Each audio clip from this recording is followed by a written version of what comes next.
Welcome to the interview with our friend Don Thacker, the owner of Imagos Films and the director of Motivational Growth. Welcome, Don Thacker, to the Beyond the Void Horror Podcast. Hello, thanks for having me. You know, you did this intro twice. This is the second time you did it. The first time, I'd like to point out you called me one of your favorite directors. I feel like we've lost that from this particular tape. We can go back. No, it's fine. Once more, I think we crossed both bridges just now. So I think we're good. We're good. So how you doing today, man? Great, man. How are you? Awesome. Excited to have you on. We've been talking about this for many months, actually. That's awesome. I think it was like when we first started the show, I wanted to get you on. Well, I think when you first got it was that like horror in pack, August. when you got that horror pack with Motivational Growth, right? In it, and you were like, you need to watch this, right? Yeah. So I had to like seek out your Blu-ray because I couldn't find it anywhere. Yeah, it's got a rarity problem. It's not falsified rarity. Trust me, we're trying to get it out there. It's just I had some issues with the independent publisher and the independent distributor, and we have some news. We've kind of taken it back, so we can talk about that in a little bit. But yeah, right at this moment, it's kind of hard to get if you're not getting it digitally. If you want a physical thing, which everybody wants the physical thing. I'm behind that 100%. Well, we just looked it up. It is on Amazon right now, I think, for like 16 or something like that. Yeah, and that's going to be changing shortly for the better. There'll be more options coming. But as of the last year and a half, it's been slim pickings if you wanted my movie, which was a pretty shady place to be for an independent filmmaker. Yeah. Do you ever think you're going to put like a special edition of it out? That's what I would love to talk to you about that. Ooh, in fact, let's do it right now. We can do it. Okay, so check it out. Exclusive. Nobody's heard this before. We're looking at June. I'm hoping it's June of 2017. We're going to release a VHS big box copy of Motivational Growth with a download code. So when you buy it, you've got your VHS. You can keep it. You never have to open it if you don't want to. If you want to just collect it, if you don't have a VHS player or whatever, it's going to have a bunch of special features, extra stuff you can only get on the VHS, and you get a digital download code for the film. Through Devolver Digital Films, which is pretty awesome. So you never have to use it if you don't want to. If you do have VHS though, it's a special master just for the VHS with special stuff at the front and back of it. So we're going to be releasing that soon. There will be lots of news on the Twitters and the Imagos Facebook, as well as the Motivational Growth Facebook page, which has been dormant for 2 years now. So that'll light up. Yeah, not after this interview. It'll be just blown out of the water. Just like this. 6 or 7 Dude, people. It'll be incredible. I'm wetting my pants. I'm sorry. This VHS thing. Yeah, he likes to collect VHS. So I collect VHS. Well, we're gonna have exclusive art. It's going to be a pretty awesome tape, man. We're looking at the tapes. We're talking to our VHS distributor right now, and we've got all these we can get green tape with special. It's going to be pretty cool. That's awesome. It looks like we're going to print in June if all goes well. Like most things in the indie film world, that could be outdated in 2 weeks. But right now, it's looking like June VHS release of Motivational Growth with a bunch of extra stuff on it. And then, of course, a special edition Blu-ray as well. Right. We're looking to get a Blu-ray pushed with a special edition as well. We've got a couple of leads on some companies that want to. So the thing is, I don't want to just release the thing again. It's already been released one time, and a bunch of people bought it. What I don't want to do is release a better version for the same somebody got for. If you bought it for $15, you have the $15 version. Oh, he's that guy. That's what they'll think. I don't want that. I don't want it to be that you followed me and you backed me early, and you're like, oh man, I got this movie. I finally got this movie, and then I release a better one for the same amount. I've always hated that. I hate going to the movie store and getting the $16 Blu-ray, and it's director's cut, special edition, awesome. And then 2 months later, there's there's the found footage, awesome mega cut with blah blah blah blah, $14.99. I feel like a jerk. So. Whatever I do, every edition that comes out has to be bigger and better. So I've got to, there's only so much bigger and better you can do with a $250,000 independent film. So now I don't know if you mind me asking this. Now I kind of looked up on IMDb and it said predicted budget of 170 or something like that. Is that about right? We had a $130 something or $1,000 shooting budget, and then we put just over 70 or so in the back end for post. Yeah. Then we had festival run. So the whole thing comes out to be around $249. I mean, I've got the actual numbers, but I'm the director, so my producer has all the numbers. And I'm sure and I'm positive they're at least $10 fewer than the $250,000 that it would take for us to get bumped up one bracket in the SAG contract. So that's a joke. Yeah, I know. No. We just happened to come in around $249,000. Nice. Wow. That's all said. That's including marketing and all the other stuff. So all said and done, it was $250,000, cool. which is half of the budget of the feature film that we're wrapping up right now. Really? Okay, which is in depth, which we're going to get into. We're going to get in depth in a little bit. So let me ask you this. Now, it seems like we watched this. I've seen this movie like 5 or 6 times, I think, now. Are you and Adrian DiGiovanni? Well, I can never say his name. Sorry, Adrian. Adrian DiGiovanni. Are you guys friends? Yeah. God, I can never do it. I was going to correct you, but I don't want to now. I want you to just butcher the name. I'll keep it in just for you. It's Adrian DiGiovanni, yeah. We're professional friends. We're friends, I guess. Like we like each other's company and everything, but we're not. I mean, he's on the other side of the country, so we don't really hang out a bunch. But he put him in Depth, the movie that I saw that. Now. He's in that, and anything I shoot, I'm going to try to get him into, starring if I can. He's an incredible actor. He's like, right now, I don't know why. I'm hoping it's fate that he hasn't like skyrocketed and is way above my pay grade yet. He's producing good stuff, but I can still afford him at times, and that's good. I'm not going to say in any way that I don't want him to take off. I do want him to take off, but I want it to be right after he does the next thing with me. He's a really I'm really impressed, and I'm not just saying that. Like, I think he's a very dedicated actor, and he absolutely is. He really sells it. Like, oh yeah, for Motivational Growth, he gave 100%. He slept on the set for a few nights before we started. The thing that really tipped me off was we did the auditions in a public library. Really? Oh, wow. I did that for 2 reasons. The first being it was super cheap. The second being that I wanted to know that since I had no budget or very little budget, and when I say no budget and then you find out that I had a total budget of $250,000, that sounds like, wait, that's like a house. It totally is, but it's not like a movie. Like a movie is like 40 houses normally. So let's not pretend that it's not a lot of operating budget, especially since the shooting budget was $100,000 less than that and no marketing, whatever. And I needed to know that the actors that I had for this movie were going to be able to stand up to not accommodating circumstances, right? We're shooting in a warehouse, not a soundstage. You're in front of a bunch of crew. You're going to be in your underwear. There's going to be all this crazy shit happening, and I needed to make sure who I was dealing with were going to be able to pull it off and not wig out or freak out or whatever. Or have to do 60 takes, for everything. Exactly. Yeah, we didn't have 60 takes of anything. Yeah. It's not a functional thing. So I decided to do it in a public library because if somebody was afraid to shake up a public library, then that person would totally. That person has inhibitions that don't belong on a micro budget horror film. You know what I mean? So the 2 winners of that, obviously, Adrian DiGiovanni, whose first question was should he actually take his pants off, which I thought was legit, and Danielle Deach, who screamed bloody murder when I asked her to scream at the top of her lungs in the middle of a public library, which was awesome. That is amazing. Yeah. Yeah. I mean, that was honestly, if you want to. Did you guys get kicked out? No, we told them to. That's awesome. But yeah, for a little bit of insight, that was 50% of what got her that role. Wow. That's the kind of thing people look for. I think actors go to auditions with a lot of like haughty, high-minded stuff about acting and the method and all this. But really, if you've got the look that the director or producer has like predisposed their character to be, or you've got something that can destroy that look by your own presence. But those are big things. And then secondarily, your human being attitude is like 90% of it most of the time. Like that's when somebody steps in and they want to carry around the actor baggage, you can smell that on them when they step in the room. I don't know why we're talking about this. I'm sorry. No, but the funny thing is it makes me think of like how she was puked on. Yeah. Oh yeah. And how like just stoic and normal it was. Like she was just eating a hamburger. Yep. No big deal. Yeah, no, she took that for I think 55 seconds, 55-second vomit on her face and neck. I get a lot of questions. My favorite question, not my favorite, it's actually the worst question. I hate people for asking me, so don't ask me this question if you meet me.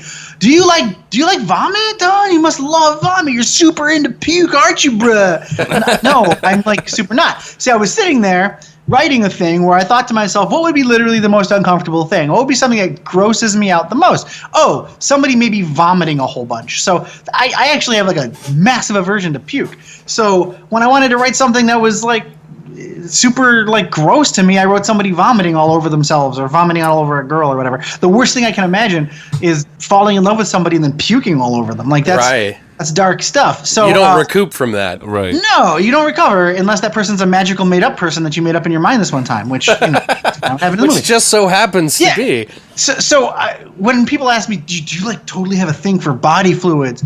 I have an aversion to body fluids, but I always wonder why people think that like if somebody makes a movie, maybe some people do make movies where it's just like canonization of the things that they want the most. But honestly, I needed Ian to be in a really compromised, really dark position, so I had him puke all over a girl.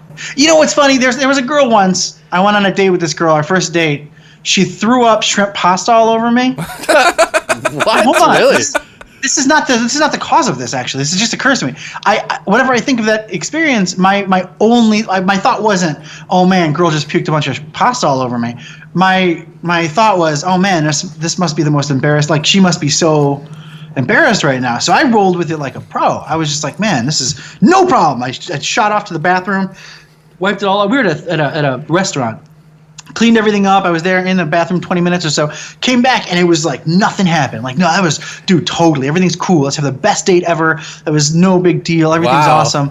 Because I don't, if you've already puked, you've already crossed the line. There's no, you already feel bad. There's no one should make you feel worse ever if something like that happens. You know what I mean? That's crazy though. And you're such a sport about it. Like I bet you that person probably, it could have been like something they never forgot. They probably still didn't, but people make mistakes, and it wasn't a mistake. It was not something she had any control over. You know what I mean? It wasn't like it wasn't intentional. She's like, "Oh, I did the puke thing again, man." Like I had every chance to stop it, but I didn't. Like that's not a thing. So was that the inspiration for the scene? No, it's actually the opposite if you think about it, because I think it was you know what? Maybe at a subconscious level it could have been, because I thought what would be the most I needed a moment where we saw that Leia was irrationally connected to Ian. She was a fantasy person, not a real person, and I guess in a weird way, I'm only coming to this second, so don't think that I carried this around with me for years. In a way, I guess I'm inadvertently, in sort of a selfish way, saying that what I did with that girl was really awesome, because I made up a fantasy person who would respond positively to being puked on, when in reality that's something that I did, and I'm in no way actually saying that I'm a good person. I'm kind of for humor's sake right now. We bring out this discovery in directors, writers, and artistic type. No, I'm kidding. I think that we needed to say that she was. I needed you to not believe it. I needed you to question. Whenever I get bad reviews are the best fucking reviews ever, man. Like I love the great reviews. If you've spent 2 years, 3 years making a movie and you're bleeding into it every day and it's every part of your life, and somebody is like, it looks like they really tried really hard. And it looks like they did. They really put a lot of effort in. Thank you, but yeah, I know, because I was there for 3 years. Like there were 30 of us, and we all sweat for like 3 years. We know, but when somebody comes up with like all the 50 things they think is wrong with it, that's awesome, because you get to find out where your movie's hitting or not. Your movie, you can never be objective when you make a movie. You're only subjective, and you're only subjective on the side of somebody who made one, right? So when you're making the movie, you have no idea if it's going to hit or how people are going to respond to stuff. So you've got to pay attention to your audience. So what I do is I have like a matrix, and I listen to like all the 50 things that people think are terrible about it. And if a whole bunch of people say the same thing, then it doesn't matter what I think. Obviously, that was wrong. That was screwed up. But there's also a bunch of people that say a bunch of super positive stuff as well. One of the bigger complaints that a bunch of people say is that they don't believe that Leia character was not a good character, because who would sit there and get puked on? And that's one of the few times in which I'm like, bro, were you not watching? Like, that's a fantasy person, man. Like, I did that on purpose. That was on purpose. You're not supposed to believe that person would sit there and get puked on for 55 seconds. You know what happens at the end, right? Yeah, like you saw. Did you finish after that? Because it's literally like it's 8 minutes after that. Like after that, it's 8 more minutes. Then there's credits. Like.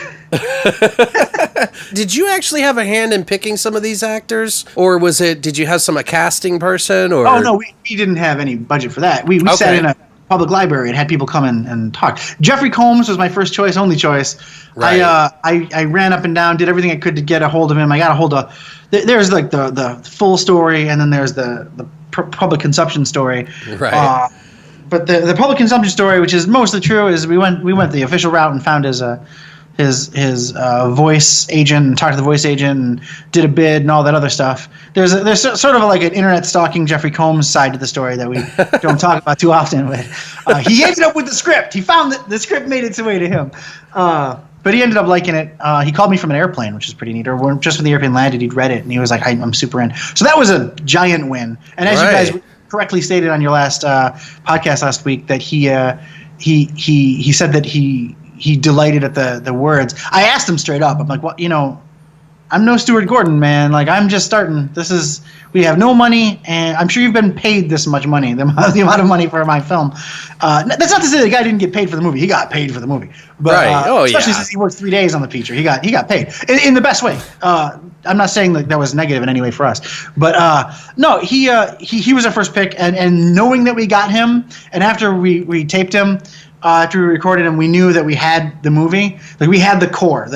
There's two characters in the movie. It's Ian and the mold, right? I cast Ian myself straight up. Not myself and my team. Like, we didn't have a casting director. We were all the casting director. Right. We cast Ian, we cast Leia, we cast everybody.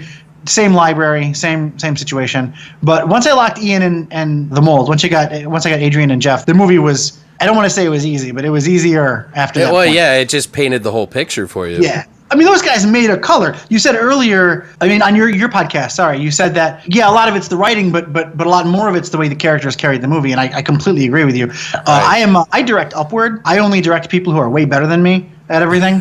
So, like, it's a good way to lead, yeah. I have an idea, and it sounds pretty cool, and people I talk to think it's great. So what I do is I tell you, the artist, the idea, and you give me something that you're like, "Oh yeah, that's kind of a good idea, but what if we did it this way?" And if it sounds better than my idea, bro, do that, because I'm going to get all the credit. I'll take that every day.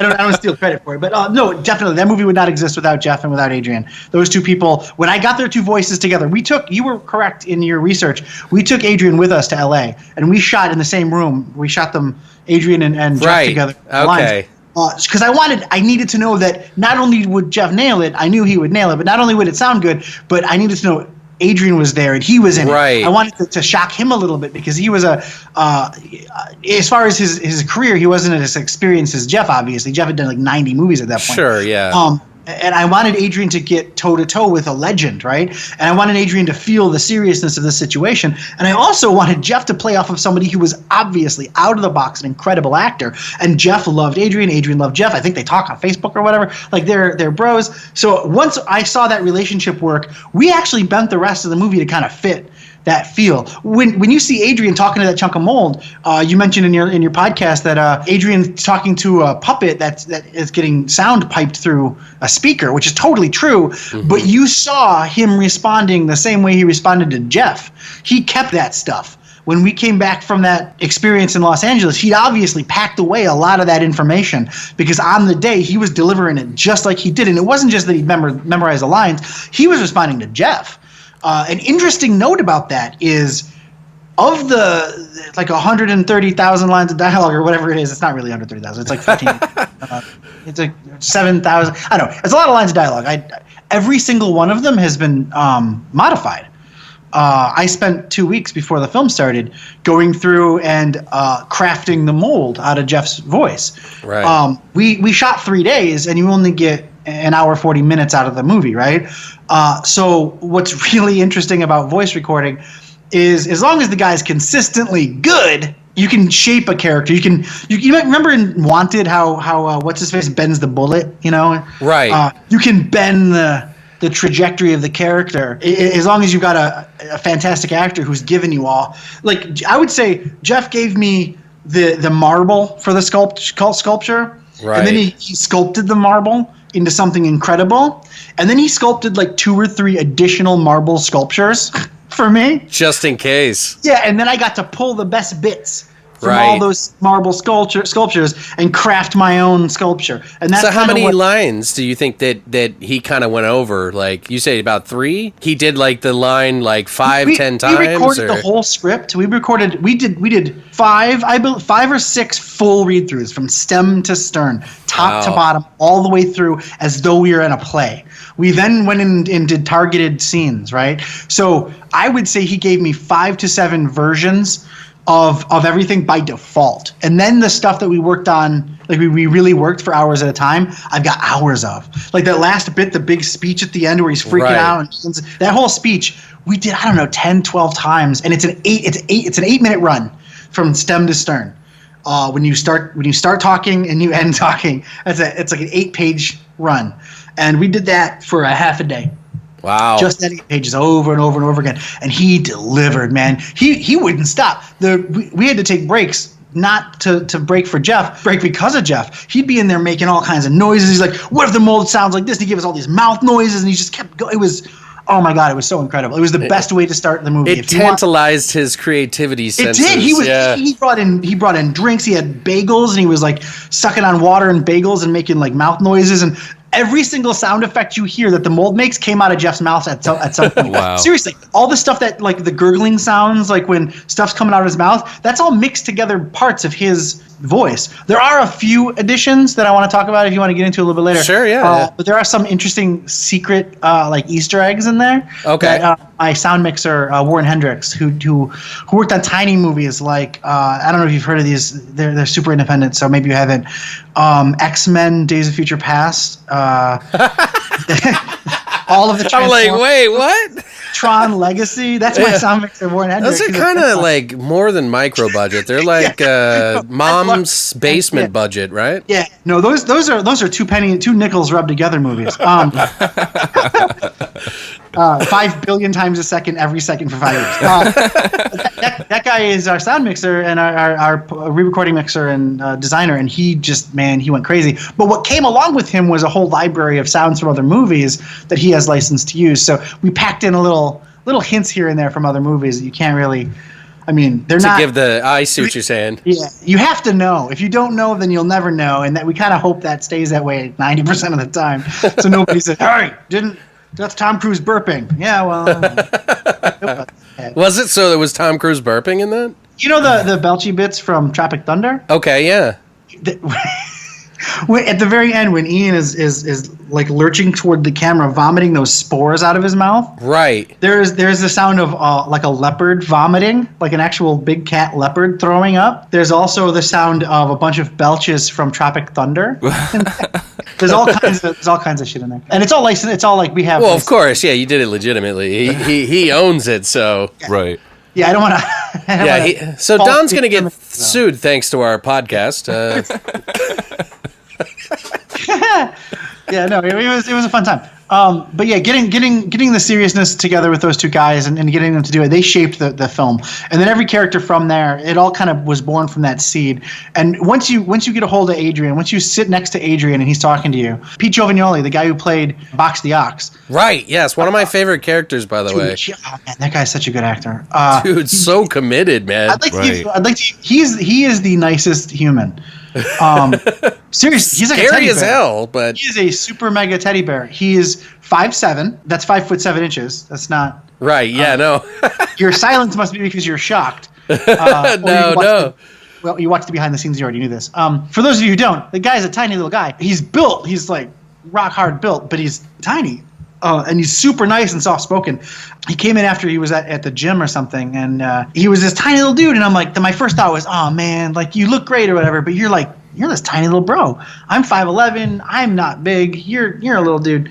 And he just nailed it. He nailed it hard. He felt like the biggest thing in the room when he started talking. And it was like, oh shit, how do we make this work? And then we went back and we had this moment where we were like, oh man, I wish we could use that guy. As acting goes, he nailed. He was great. He was the best bet. We had all these like meatheads come in because looking for like a giant 6'5" built dude who can act. I mean, it's gotta be interesting. There's 4 of them and they all are famous right now. You know what I mean? Like, right. There's The Rock. There's Batista. Who else is there? There's Vin Diesel. Not many, yeah. Not many. You definitely were going to find one for no money in Chicago. So we got all kinds of like bouncers and whatever coming in and they're having a difficult time reading off the page. And by the way, if anybody who auditioned for Motivational Growth and didn't get the role is listening, I'm not talking about you specifically. I'm talking about some other guy. Probably not you. Yeah, someone that wasn't there at the thing. It was just a friend. Since most of these things are gigantic, you could beat me to death. Like, anyway, Pete came in and nailed it, and it was a real hard. We kept watching the tape over and over and over again. I just said, "Hey, aren't we like the masters of time and space? Like, aren't we making movies, man? Like, don't we have absolute control of everything the viewer sees? Why don't we fake it?" And we called him up, and he said, "You know, I'm 5'7", right?" Because like the description for Box the Ox, if you look at the script, it's Box the Ox, line break, massive, line break, hulking, line break, nothing else. That's the only description, was he's massive and he's hulking. And we said, hey, man, we'll make it work. So if you watch the movie, he does not look like he's 5'7". He looks gigantic. It's because we use magic. Movie magic. Magic, yes. Yeah, we use a lot of forced perspective. Like, the first scene you see the dude in, he pounds his way into the door. He walks directly past Ian, right? He's already towering over Ian. He's towering over Ian because we're shooting what's called an American shot. We're shooting the waist up. You don't see his feet. You don't see that his feet are, like, right at the bottom of the frame.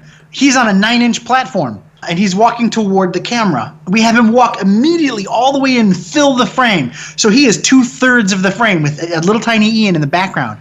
And the first line he says is, they used to call me Box the Ox. Box on the count of that I'm a fighter, and Ox on account of the fact that I'm naturally large. So we literally have the guy walk to the front of the screen, fill the screen and say, I'm a giant dude. Nail it home, right? Drive it home. Then he turns around and walks back to Ian, and he doesn't go all the way to Ian. He gets a few feet away from Ian, so he's closer to the camera. And if you watch them look at each other, you'll see, if you pay very close attention, they're not looking directly at each other. They're looking past each other because there's forced perspective there. And when he grabs Ian's shoulders, one of his arms is like reaching way out to like cover the 2 feet to cover the arm, and the other one is like right in front of him. It's supposed to be that Ian's directly in front of the dude, but if you look at when he grabs Ian's arms, it's a big mess if you know what to look for.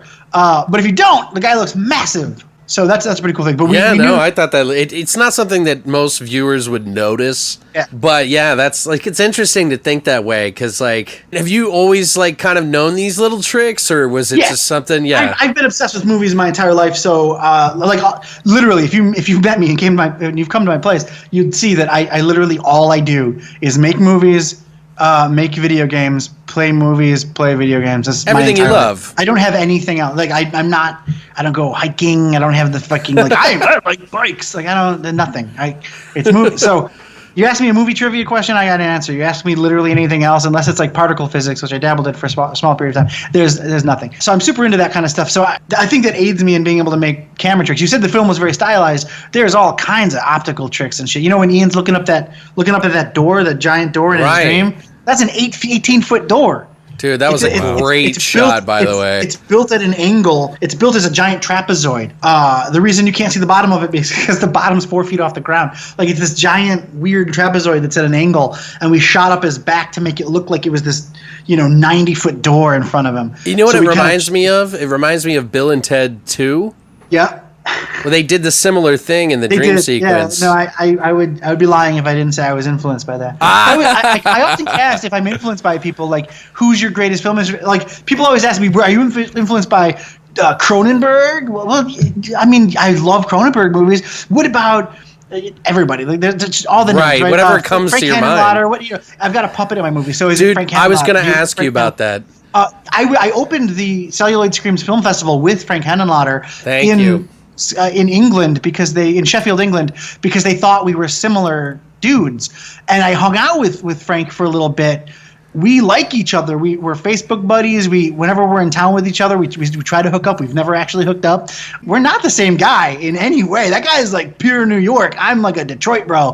Like, we're completely dudes. But I guess since we have puppets in our movie, people are like, oh man, you guys. Obviously, people are referring mostly to a basket case with Henenlotter. But he does, like, with Frankenhooker and stuff, there's lots of gore and stuff. Even Brain Damage, which we're going to be doing next week, actually. Right, which is an incredible movie, but I just, like, I wasn't, when people are like, when you were making the movie, were you thinking about David Cronenberg. Well, not really. No, I was thinking about the movie I wanted to make. I would be lying if I were to say that being a guy who only does movies, man. Like, it would be the worst lie ever to say that I wasn't obviously influenced by literally everything David Cronenberg ever made. Right. That would be a crazy lie. But at no point am I channeling it purposefully, or Frank Henenlotter for that matter. I actually, I was on a podcast, a similar podcast to this, only not as cool and super.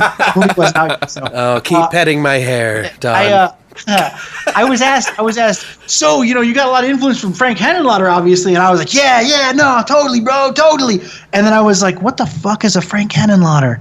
And I had to look it up. I'm like, oh, that's Basket Case guy. Yeah, dude. Obviously, I probably somewhere knocking around in my brain is a bunch of Basket Case stuff, but I don't think I thought to myself, yes, I'm going to be very Henenlotterian on this particular picture. I just tried to make a movie, man. So you're definitely a big horror fan, though. Yeah, I mean, I'm a big movie man. You seem like you kind of lean towards the sci-fi genre is the kind of movie I'd like to make genre movies. Right. It doesn't mean that's all I watch. Right. I'm a huge man. I'll go. I'm in love with movies. But yeah, I love all films. I love drama. I love romance. I love romance comedies. I love all kinds of movies. But if I'm making a movie, I don't want to make a movie that describes to you some shit that could happen in your real life. Okay. That to me is not interesting. I want if it's a guy and a girl having a conversation, one of those people has to be a robot and the other one has to be an alien. Totally agree, man. I don't. Remember that movie? What was it? Fucking Crash, I think. Yes, yes. Not the David Cronenberg Crash. Oh, yes. Where they have sex outside of vehicles. That's incredible. I'm talking about the terrible, depressing one where. Oh, is that the one about the drugs and racism? Yeah. Okay. She falls down some stairs and she stops being a racist or whatever. I'm sorry, man. That's some shit that happens in real life. I don't want to watch a bunch of people be racist assholes. That's not interesting. If one of them turns out to be a robot from the future, I'm in. But until then, I'm not going to make that movie. I'll watch that movie once or twice or whatever, but I'm definitely not going to make that movie. I got to make a movie. Right now on my screen, I got these monitors. I got big 27-inch monitors. On one screen, I've got a still from Dread 2012, which is an incredible feature film. And on the other screen, I have RoboCop. Nice. Yeah. Of course, RoboCop, because RoboCop is a perfect film. Help me at the very end. Yeah, dude, that's incredible when the dude gets splashed everywhere. But, I want to RoboCop is a perfect film. It might not be your favorite film, and it might not be the best film in cinema history, but it is absolutely a perfect feature film. Anyway, yeah, I'm into the sci-fi stuff. I'm into genre stuff. I want to make a werewolf movie, but I can't. I hate fucking werewolves, so it's hard to make a werewolf movie. Well, what's the interest in the werewolf genre? Why would you? I love the wolf transform. I love the fantasy sort of lore of having a.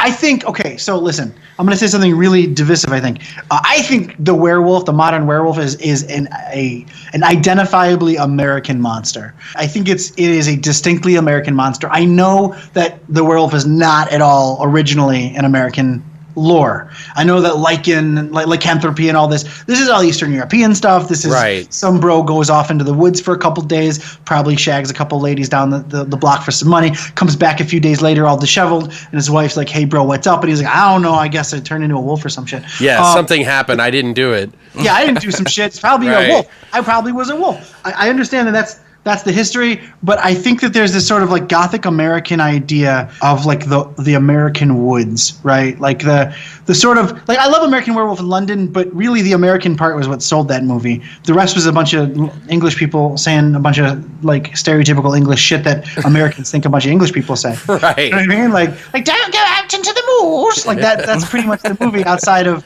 the American werewolf part. I really think the werewolf it has at its core an American story, and that's one of sort of revolutionary metamorphosis. Okay. Yeah. I think that there's an opportunity to do a werewolf movie that's not our traditional werewolf movie, but it has to have all the stuff. I want to transform, right? I want there to be a way to kill the werewolf. I want there to be all the stuff that we want. I just don't. I'm not attached. As cool as Robert Picardo is, man, the Howling. howling isn't the best for me. I mean, I think the only way that you can kill a werewolf is by pushing him on a window with a stick of dynamite. So. Yeah. like I like Dog Soldiers. I thought that was pretty neat. Dude, that's a great one. That's a great movie, but it's British again, right? And oh yeah, it's not scary necessarily. It's not. It's just fun. Well, weren't they talking about doing a sequel to What We Do in the Shadows, but with the werewolf side? Yep, which is cool. It's cool, but that's not me doing it, so I can't, get involved. Maybe you should get in part of that. Yeah, maybe you should light the fire, man. There's a thing. There's this misinformation. People think that indie filmmakers, we make a movie, so, everybody's talking to us about movies. I got a manager. I got a publicist. I got all those things. I also got literally nobody calling me. I'm going to meetings and stuff, but those are meetings that I'm putting together. You just got to call them, man. It's easy as that. No, it's not, exactly, just call them fucking, that's hey, we got you, so, no, I'm kidding. What does that tell you about my career, bro? I'm joking. You guys are the best. So I got to ask you something about Boxy Oxford. I'm going to bring it back to this because the part with the chimp and the arm thing, what the fuck, Don? That was some amazing. I mean, it's amazing. I fucking love it. And like you said, I absolutely love when people push something in your face that's so uncomfortable and so and I explained it in the podcast just this past week about how everybody knows that friend. Yep. Is that along the lines of why you may have thought of that, or? Actually, I don't have that friend. I've never had that friend. Yeah, no, I'm happy to hear that that's a real thing, that I wasn't completely off. But what I tried to do was back into that. Recognize, dude, I've got 4 friends. I live in a movie world. I'm looking at a picture of fucking McCready from the thing right now. I feel you, Don. That's a friend of mine. I'm not living in the real world, man. I'm a movie dude. So I tried to back into a situation. What I wanted to convey to the audience was 2 things. First off, Box was kind of a simpleton, but there's something going on in there, something deeper than how simple he is. Secondly, I needed him to be fucking terrifying because he's also incredibly funny, right? But I wanted something inside of you to go, oh shit, what he said was funny, but it's also the scariest fucking shit. So what I tried to do was the chimpanzee's arm angle. That's a 2-pronged attack. I start with, what if somebody brought up to you something completely shocking, as though it's a normal thing to do, right? His question isn't have you ever imagined the terror of breaking a chimpanzee's arm? No. He was like, you ever break a chimp's arm before? That's something you actually, who asked that, first of all? It's an everyday Monday thing. Hey, dude, you seen Prometheus? That's the kind of question you ask. Hey, bro, you ever run out of hot dog buns and use a fucking piece of bread instead? That's kind of a question you ask your friend. You don't ask your friend if he's broken a chimpanzee's arm before. And so once you hit him with that, boom, that's attack 1. Now then he's going to explain what it's like. And what it's like is obviously terrifying, right? So I went and watched a bunch of chimpanzee fights to see what chimpanzees sound like. Are you serious? Oh, wow. Yeah. I looked up a bunch of chimpanzees killing each other, and they make this scream, this multifocal scream, where it sounds like a bunch of people screaming at once. It's really loud and really fucking shocking, and it's like nothing a human being does, right? Every human being, even a human being attacked, has some innate, subconscious, built-in inhibition. Right? Right. A chimpanzee getting murdered has no inhibition. It is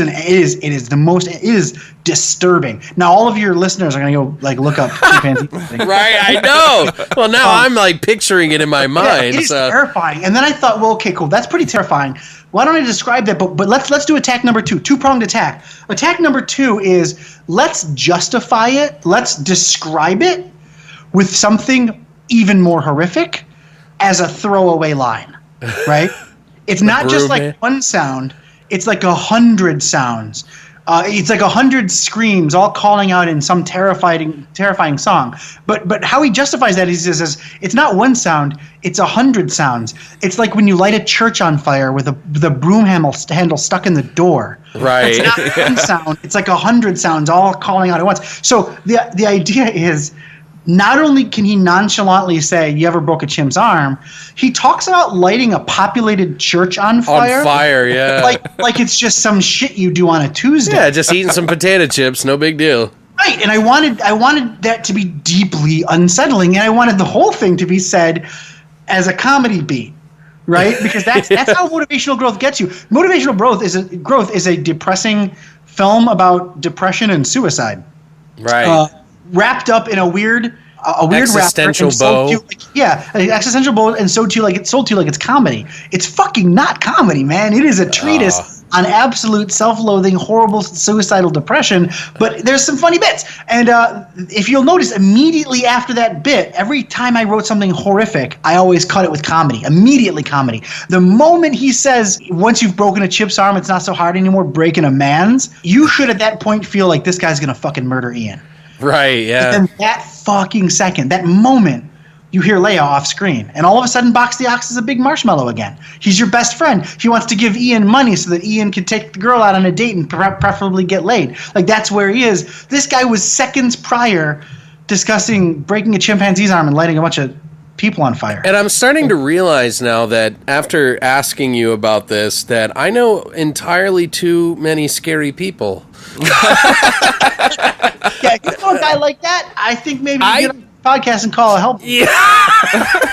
That's why I said that, because it's like, it's the kind of guy you just want to stay friends with because you don't want to piss him off.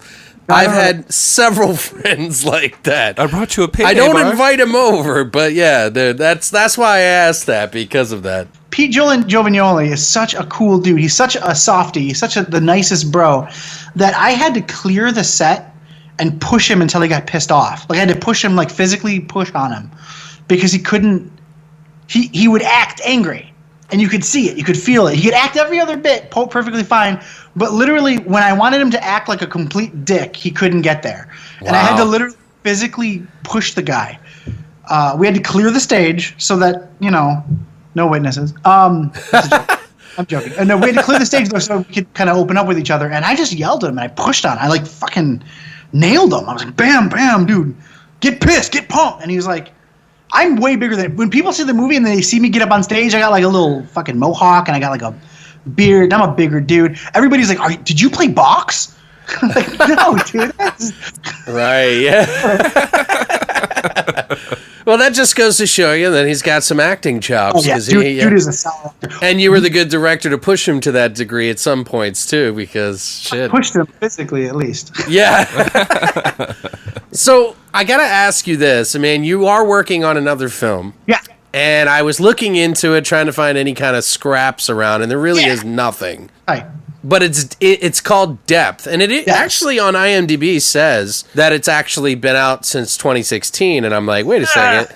No, see, when you register a film, I think our producer registered the film, right, and had a delivery date. So listen, if you want a secret, Depth, it's partially funded by a company called Frictional Games. They created a game called Soma. Oh, yeah. They also created a number of games. They created the Amnesia series, which are incredible. They created Penumbra, which is also incredible. But we did a series of 8 live-action videos for them, 10 if you include the prequel ones. There's 8 to 10 live-action videos that you can find on their channel that actually utilize footage from the feature film Depth to tell a story about their game Soma. It's a prequel story to their game Soma. And Depth is technically a prequel. It's events that took place before the game Soma, and it is a linear story. These prequel videos you can find online, they have some of the footage cut together in really odd, really mysterious ways because it's meant to advertise the game, right? Right. We wrote a beginning, middle, and end narrative story, and that's what's coming out. It's a full feature film set in the world of Soma. But when we delivered the original stuff for them, we delivered in 2015 their stuff, and then I guess when the producer put together the IMDb package to get people covered for IMDb, she had to put a date, and I think she put the 2016.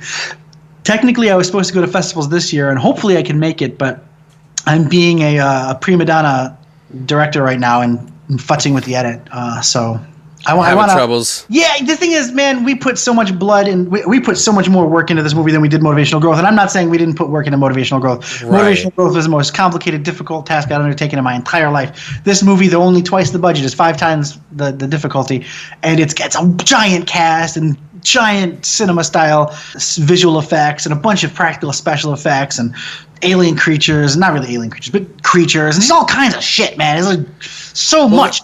And I had no clue it had anything to do with Soma, and I still have yet to play that one yet, and I want to play it through. You should. Well, what's cool about this particular game and this particular movie is they intertwine. So characters from my movie are in that game, and characters from the game are in the movie. You can see a lot of design. We designed a lot of our sets before they actually finished designing the movie, so there's a lot of crossbleed between the films. So that's pretty cool. There's also a lot of difference. So if you're going in looking for like Soma's Story Zero, you're not going to get it. You're going to get a human story that takes place in a portion of the station in Soma that you never ever see. So we wanted it compartmental like that. We wanted it to be disparate so that we could basically shoot it while they were making the game. The game changed drastically throughout the course of the making, as all games do. So we were stuck with what we made, and they both are excellent. Soma is an incredible game. Everyone who's listening right now should pause the podcast, go get Soma, get it on Steam, go get it wherever you can get it, and then start downloading it and come back to the podcast. I'm already sold now because I got to play the game before I play or actually see your I think that's probably the best way to do it. I think playing the game before you see the movie is probably the best way to do it. I think they're going to try to sell them in a pack or something. I know that our contract has them able to sell the movie with the game at some point, but since the movie is totally on our shoulders, we're looking to go to festivals at the end of the year. If we can get into the end of the year festival submissions, that'd be great. But what's probably going to happen is we'll get into beginning of next year festival submissions so that we can get into sort of the autumn. Right, you just missed it kind of thing. Yeah, so we'll probably get to the autumn of 2018, which is better because those are when the genre festivals are all around Halloween, Right. And it's definitely a genre movie. There's blood and robots and all kinds of weird shit. I'm glad that you brought it up because I've been looking for some games to play and stream live. Yeah. And I'm like, God, I love survival. Yeah, stream that with the lights off. Alone with the headphones turned up. Oh, I'm the biggest puss with that. It's when it comes to games like that, I just get freaked out. Right. Everybody always makes fun of me, but that's just those things, man. It's like a whole nother interactivity with that environment. It's like you're locked in, and having that feeling is just so much more scary, especially when you have headphones on. You're like locked in. Yeah, 100%. So I'd like to answer a few questions for you. That was a Comic Christ magazine poster. I didn't know at the time in 91 if Comic Christ was actually a thing. I know that my production designer, Ray Deslich, knowing my love of KMFDM and other industrial bands at the time, she pitched me a Comic Christ thing, and I was like, did they even have albums? And she's like, Comic Christ the magazine, you fucking Luddite. And I was like, oh. There's a bunch of KMFDM stuff in there. There's all kinds of stuff that happened in 1991. You can tell if you like freeze frame or whatever, that's all 1991 stuff. It's actually a little ridiculous because people don't have stuff from the present year on their wall all the time. Right. But we really wanted to sell it. There's lots of tapes, obviously, that led up. All the tapes go up to 1991. Like all the audio tapes. That's the date, yeah. That's right. Right. Was there a Metropolis poster in the background? Yeah. Okay. Yep. I thought I saw it. All right. Yeah. Right. I'm glad you clarified that. I was like, there couldn't have been Combi Christ. Like, it's they're not old enough, but I know he did a magazine. We had my favorite Shriekback album is on tape there. I used that shoot to get a bunch of tapes I didn't have. Right. I'm joking. I didn't have a just old, worn out fucking cassette tapes. Jesus. So, are you a fan of the industrial scene? I was. You were? Okay. Because I was a teenager once. Right. And so I was trying to channel my 1991, and in 1991 I was about 12, and I was just kind of getting into like anime and manga and stuff. And I was actually first introduced to KMFDM via manga video intro. They had this ripping intro to like Ninja Scroll or whatever, and it had this badass KMFDM song. And so I had to go looking. We didn't have like functional internet back then. We had like Lycos or whatever. Right. I had to find out what the hell that song was, and then I found the band, and then I became obsessed. Well, you seem like you have like a lot of hats to wear. Yeah, it's and a lot of people do these days, but I'm just saying, like, it seems like you really are very driven by a lot of these things. So yeah, I got this weird thing that happened to me in my late 20s. I woke up one morning and I was like, "Fuck, man, I'm gonna die, and I don't want to die. I don't want to get to the end." and be laying there. Like I'm driving my car or whatever, and I feel the weight on my chest and the thump, and I feel like I just got hit by a fucking truck, and the car is veering across the road, and I'm having my final few breaths, and I think, what did I do with my life? Well, at least I saw every episode of Lost, though. Like, that's, you know what I mean? Like, that can't be it. My Star Wars collection is top notch. Yeah, no. I totally convinced that girl at fucking TGI Fridays that I was hot shit.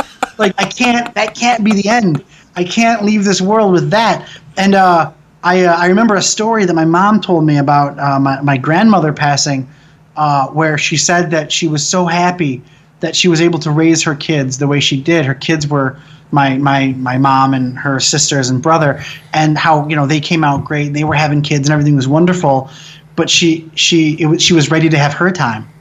Right. She died in her early 50s, right? So she never got her time. To think, like, I don't want to be at the end and like, what the fuck did I do? Like, Alex, I see pictures of you, man. You're on stage, like, rocking it out and shit. Like, you're doing it. You're out there, like, doing something, right? You have something underneath you. I have to have something underneath me, and unfortunately, I've got that on my shoulders, and on the other side of my shoulders, my other shoulder is carrying the weight of not believing that anything I'm doing is worth anything. Right, yeah. So, like, I haven't done it yet. Yes, I've made a movie. I had a friend come up to me and said, so you made a movie, now what? I'm like, what the fuck do you mean? I made this shit little tiny movie that, no, granted, it's not a shit little tiny movie. It is the world for everybody who worked on it. It's the world for me. It's obviously my most successful project so far, because, you know, outside of my commercial work, which there's a ton of it, it's the best narrative thing I've ever done. And I think everything I do, I get better and I'm working, but I think everything I do will always be, oh, but it's just this movie I made this one time. When am I going to make fucking Ben-Hur? When am I going to make some gigantic, awesome, amazing thing? And I'm sure that if I were ever to make something like that, I'd probably think, time to make the next thing. And so I've got this, like, the double burden of, I need to do something incredible or it's worthless. I don't know that I'm the guy who's going to do something incredible. Wow. I'm not the guy who's going to do something that took a lot of work and that, you know, he gave every single fucking iota of his being to make. I'll be that guy every time. But, you know, whether or not it's objectively the best thing, I think that I'd be getting a million phone calls if Motivational Growth was objectively the best thing ever. I do think it's got an incredible audience, and the audience has made me believe in that movie more than I believed in it when I was making it. And trust me, I'm not undercutting what I believed in when I was making it. I believed I was making something great. But knowing that I've got an audience that are obsessed with it, knowing that there's a guy out there with a tattoo, knowing that there's people who want the shirts, knowing that the only reason the VHS thing's happening is because a fucking fan obsessively called this VHS company until they contacted me, that's awesome. You think in your back of your mind, you're like, you want somebody to be in that zone, in that mindset, and it's like, it just seems so ridiculous because everything around you doesn't react that way. So when it happens, it's almost very foreign, isn't it? Yeah, it super is. Like you said, you watched the movie 5 times. Bro, you just gave some rando on the internet 9.5 hours of your life. Now I got to carry around the idea that I owe Alex. Alex gave me fucking 9.5 hours of his life. I hope it was good. I hope it. You owe me, Don. No, I'm just kidding. I hope you could carry around some kind of value that you got from that movie. You were like, "Will you be on my podcast?" I'm like, "Shit, yeah! You watched my movie. Of course I will. I owe you. Like, you spent time. You spent money, even though you bought it in a pack, which means I got like 12 cents. Probably, yeah. I still owe you. I couldn't get it anywhere else, or I would have bought it. That's my fault. I'm working. I'm getting that VHS. I blame you, Don. Probably one of my favorite things about the movie Motivational Growth was Adrian. But other than that, it was the soundtrack. The soundtrack was just so amazing. Do you ever think you're going to release that on like vinyl or CD? We've been working on with a label that we kind of did some deals with, and the label got a little popular and stuff's going on, and I really think it's literally like on somebody's to-do list. Right.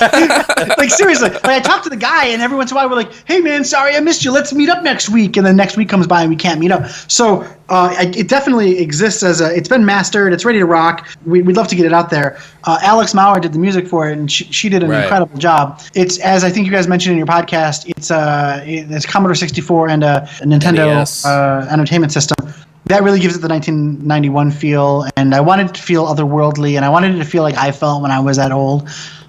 So that's kind of why that exists, and it's a piece of art, so it deserves its own soundtrack. So we're working on it. We'll see what happens. Right. Yeah. And just to be clear, because you did say, and I remember, I think in the commentary, you were saying something about like how you use those two things, the Commodore 64, and I'm like, am I that old, or am I? Because I'm like a loss of time. I'm like, is that around that time in '91 that was out? Because no, the C64 obviously was a little earlier than that. Okay. The NES was floating around that time as well. But when I was a kid, though, I had a Commodore 64 and an Atari 2600. Yes, I did too. Yeah, and in television, a TurboGrafx and an NES. Those were my consoles. So I wanted something to. Dude, Bonk's Adventure is the best. Oh, yeah. And TurboGrafx 16 was the best side-scroller fucking console ever. Splatterhouse. Let's not forget about Splatterhouse. And you have, what was it, Ninja Spirit? Like, that was another Ninja really Spirit good... was so good. That's one of the best games on TurboGrafx, dude. It really is. I still say Splatterhouse, but... Well, I like that too, don't get me wrong, but Ninja Spirit, man. It's where it's at, man. I played that so many times, and all the Bonk games, except Zonk. Air Zonk was hard. Air Zonk was a hard sell for me. It was a little clunky. I remember they had a thing in a magazine where it was like, hey, if you want to come up with the next Bonk's game name, you can. And I did. I sent it in. I was like, Zonk. But I thought I was original, and I wasn't, because somebody came up with Air Zonk. Super Air Zonk. And I was so mad about it. I was like, I said Zonk, and I thought I was like original. And I know what's funny about that? They did the same thing with Quake, the original Quake for PC. They didn't have a story for it. So they made it a contest. Whoever come up with like the storyline for Quake would win. I forget what the prize was. But X amount, yeah. Yeah, right. And the storylines is so stupid. It has something to do with the FBI chasing down this Quake character. That's probably the best one they got, dude. Right. They probably had like 50 million zonks, and then like one guy that said Air Zonk. They were like, well, he is the most original. I'm like, fuck you, dude. This guy put air in front of it. He wins. I was gonna make a game. Yeah. Anyway, sorry. No, it's hilarious. So we went with those two specifically because I have this theme for my video games. I have a video game company called Imagos Softworks. We're making a game called Star Mazer. We actually have two games. You actually completely butchered this in your last podcast. So please let me. Yeah, let me. He did, not me. Wait, did I or did he? He said Stargazer. I said Star Mazer. You said the quote is. I wrote it down. The actual game is called, Star Mazer DPS. So two major errors. Number one, we have two games, Star Mazer and Star Mazer DSP, and number two, it's fucking DSP, not DPS. Hey, so that's dude, pretty cool. Good though. You shouldn't be expected to do research or whatever. I'm joking. No, hey, listen, I said that it could be wrong, though. One of them is Star Mazer DSP is a TurboGrafx inspired horizontal scrolling shooter. But it's also a roguelike, which is pretty awesome. So it's procedurally generated. And then Star Mazer is a point-and-click adventure game that has a horizontal scrolling shooter action elements. Star Mazer, we're still working on. It's been 2 years now. I think we got like a bunch more months left to make it happen. I've got a whole team working on it. We're kicking ass on it. We successfully kickstarted in 2015. We were working our asses off on this game. But it's got Adrian DiGiovanni's a voice in it. It's got all kinds of people in it. It's a point-and-click adventure game, just like you'd see in the 90s, also a horizontal scrolling shooter. But Star Mazer DSP is available on Steam. It's in early access. We pulled it down for a little bit to make some tweaks to it. It's going back up, I think, by the end of this month. Thank you, because I looked for it, and I was like, wait a second. I was like, I thought it was up. It's in early access. If you already own it, it's not going anywhere. But we made a few sound changes, and we changed the music, and we did a bunch of graphical changes that we wanted to make sure everything was shored up before we got it back online. So it'll be back on probably by the end of the month if the producer's estimate's right. But that game you can buy like right now. It's a TurboGrafx inspired horizontal scrolling shooter set in the Star Mazer universe. It's actually set like 230 years before Star Mazer. I'm on that, dude. I'm a TurboGrafx freak. Also, there was a question as to whether or not Ian actually travels into Star Mazer, and he does. The titty bar, the quote-unquote titty bar, the bar with all the breasts in it, that's my favorite scene. In Star Mazer. However, it's not in the game Star Mazer. It's in Ian's perverted fictional version of Star Mazer. When Ian travels into his television, he travels into the Ian version of those things, right? So he sees a commercial. So it's the same artist too, right? Same artist, same environment. That's actually a portion of the. It's called the Hollow Exeter Space Station, and that's a main hub in the game Star Mazer that I've been trying to make since I was 9, right? So the game was actually, it existed in my brain before I made the movie. So he actually travels into Star Mazer, but he travels he sees Star Mazer on TV, right? And then he travels into his weird perverted version of it. But when I say perverted, I don't mean perverted like sexual, even though it was overtly sexual. I mean his like messed up version of it, his non-reality version of it, the Ian version. His titty bar. The gag was like you said, you recounted the story, was my producer said no boobs on set, and she said so not because she was against having boobs in the movie. She super wasn't, but she also wanted to sell the movie. And at this point, we have a puppet. We got Jeffrey Combs. We got some blood. we got a B movie budget. Like, she wanted to sell something. If you put boobs in there, you're instant bottom of the barrel genre. Like, she's like, Don, you're really making this hard to sell this. She said you need to lose something. We lose the puppet. We lose the gore. We lose the non-traditional soundtrack. We lose the tits. And I said, okay, cool. We don't need to have any boobs on set. But when I wrote it, he sucked the wall nipple, and then he was transported into a fake Mexican melodrama called El Demonio que se atrofios de los hombres, which was meant to be this, like, his weird perverted version of a Mexican melodrama.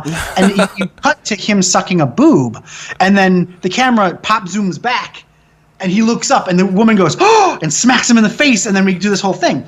But she's like, no, we can't have any breasts on set. No boobs on set. And I was like, cool, I get it, no boobs. So then we, for reasons you probably wouldn't believe, we had to shoot some of that stuff in animation. It's not because I wanted to make a weird stylistic choice. It's because a clerical error destroyed a bunch of footage. So we had to replace some of the footage with animation. So I decided that one of the commercials was animation, and Ian would travel into some animation to justify the animation being used elsewhere. Oh, wow. And so I wrapped all that up and said, listen, we're going to do animation. And she goes, cool. And I was going to be like, here's a script. And she was like, cool.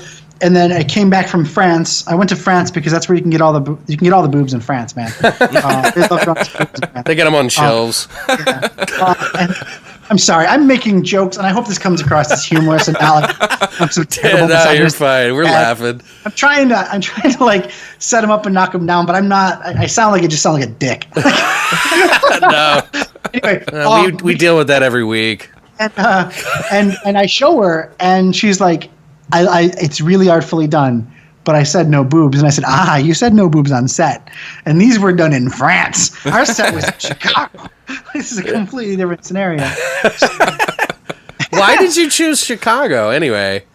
I was living in Chicago at the time. Okay.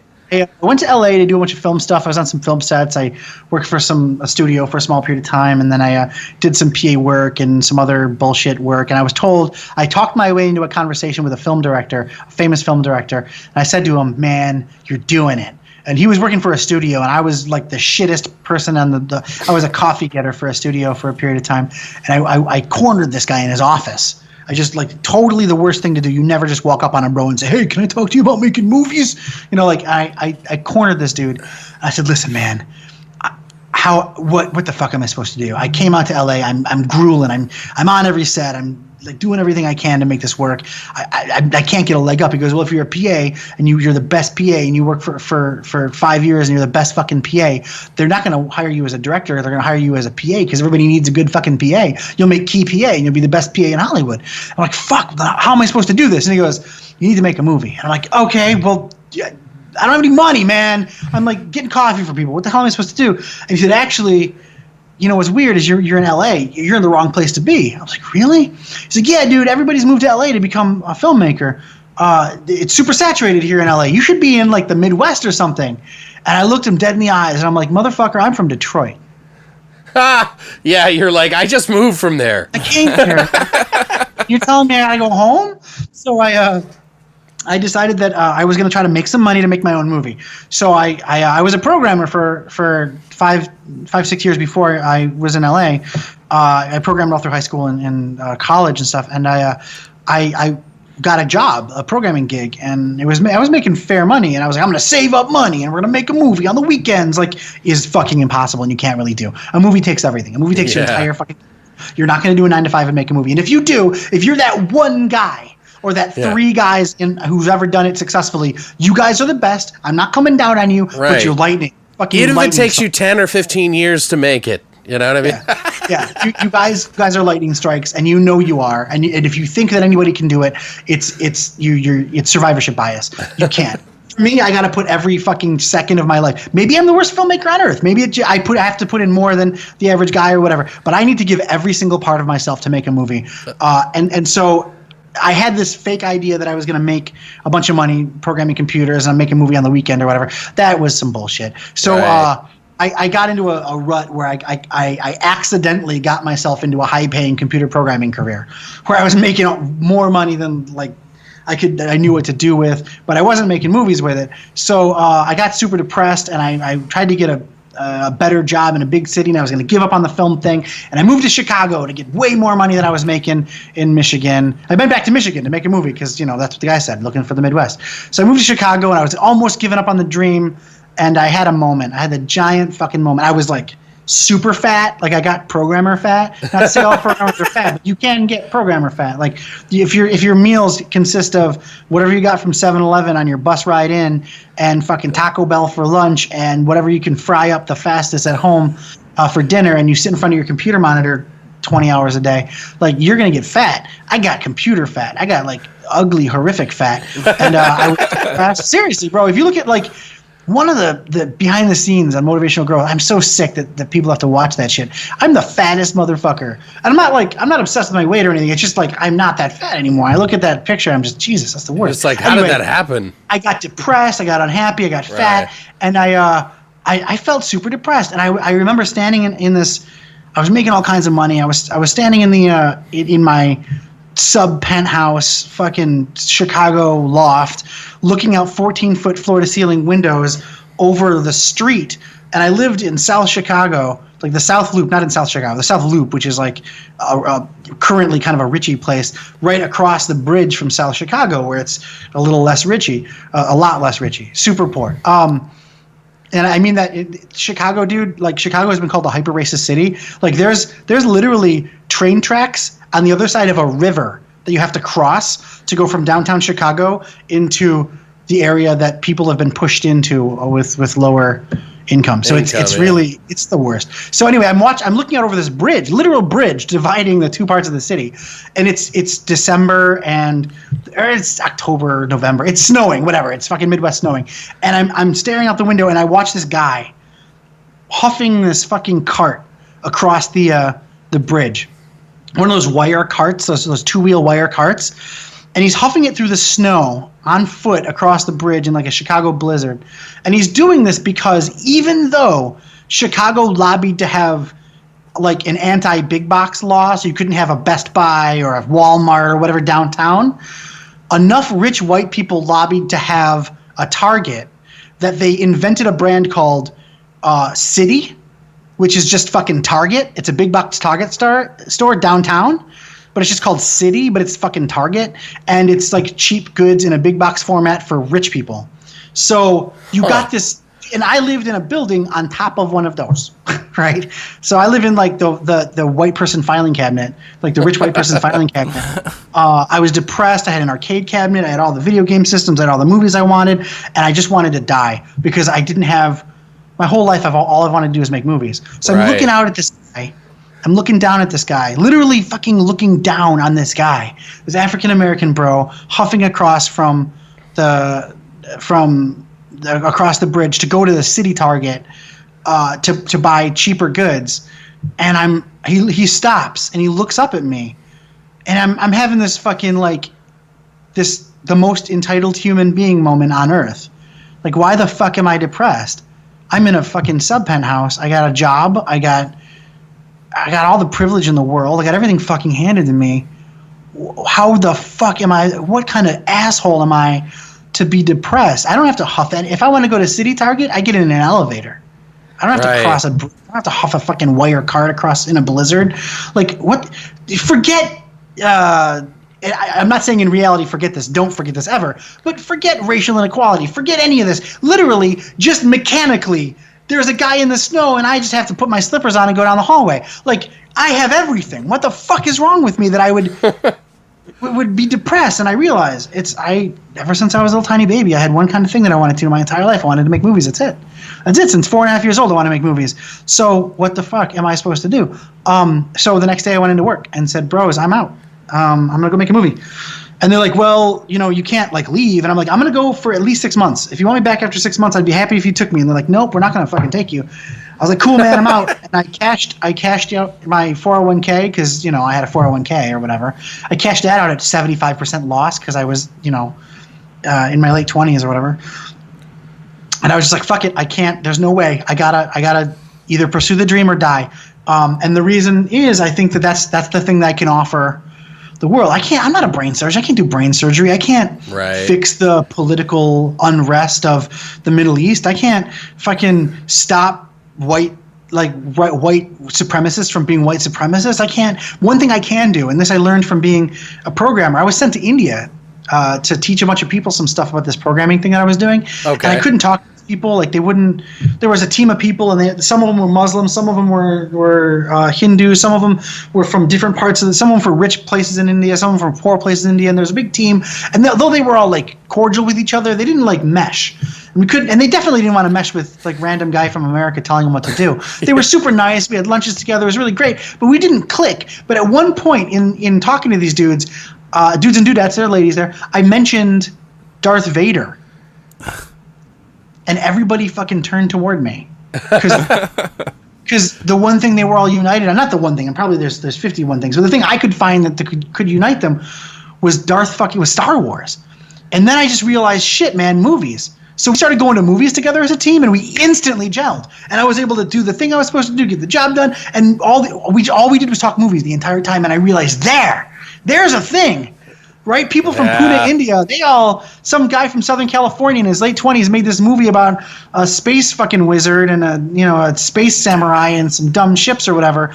By the way, I love Star Wars. I'm like, Star Wars. But just some random dude made a thing, and guys in Pune, India in 2007 know exactly what I'm talking about. Like, that is a powerful thing. That seems like something that I could tap into and maybe elicit some change on the planet Earth. Maybe do something.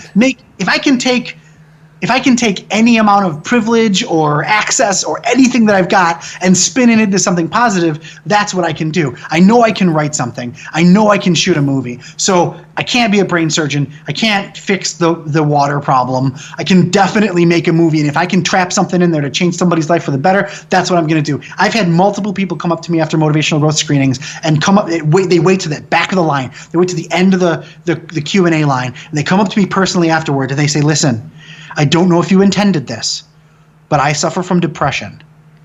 And That's awesome. You've shown me in your movie what I feel like depression is, and I can relate to Ian. And that made me feel good to know somebody out there could relate and had some hopes in there. Not everybody says those exact words. There's always some kind of, you touched variation, me, I have depression. And my response is, bro, I wrote the first part of that movie while in a deep fucking clinical depression. I'm trying to relate to you. I'm trying to show you that there are people out there who live like Ian in their brains. You're talking about that like heroin addict looking apartment. That apartment is a metaphor, man. That's how you feel when you're depressed. Right. It doesn't matter if you actually have the pizza boxes. The whole world is ratty, rotten fucking pizza boxes and all the terrible shit, and nothing matters, and you don't want to stop. All you want to do is watch the same fucking shit on TV, and you want to melt into your couch, and if your TV were to die, you want to just kill yourself. I had this moment. I don't want to get all emo or whatever, but I had this moment where I was super depressed. I was living in LA. It wasn't working. I was living with a roommate, and I was only renting a room. I wasn't renting the apartment.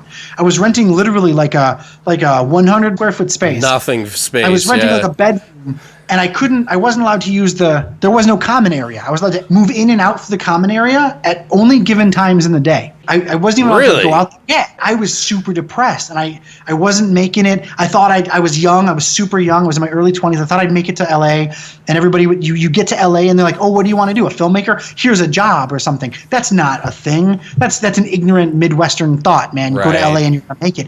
And I got there, and it was just, I wasn't making it. I was working my ass off. I was getting paid nothing nothing. I couldn't pay rent. I couldn't buy food. I slept under a bench for 2 weeks. Like, it was the worst. So I was super depressed. I'm living in this fucking 100 by 100 square foot bedroom in the middle of the night in my fucking underwear. I would sneak out at 2 a.m. and turn on her television. I was with this lady. I was renting her house. I turn on her television and like hope she wouldn't hear that I had her television on. And I watched movies in the middle of the night because I didn't have my own TV. I didn't have internet. I didn't have anything. And I'd fucking watch this television in my underwear because if I opened up my closet and I got my belt, you could hear it. And I didn't want to like wake anybody up, so I like tiptoed out to the living room.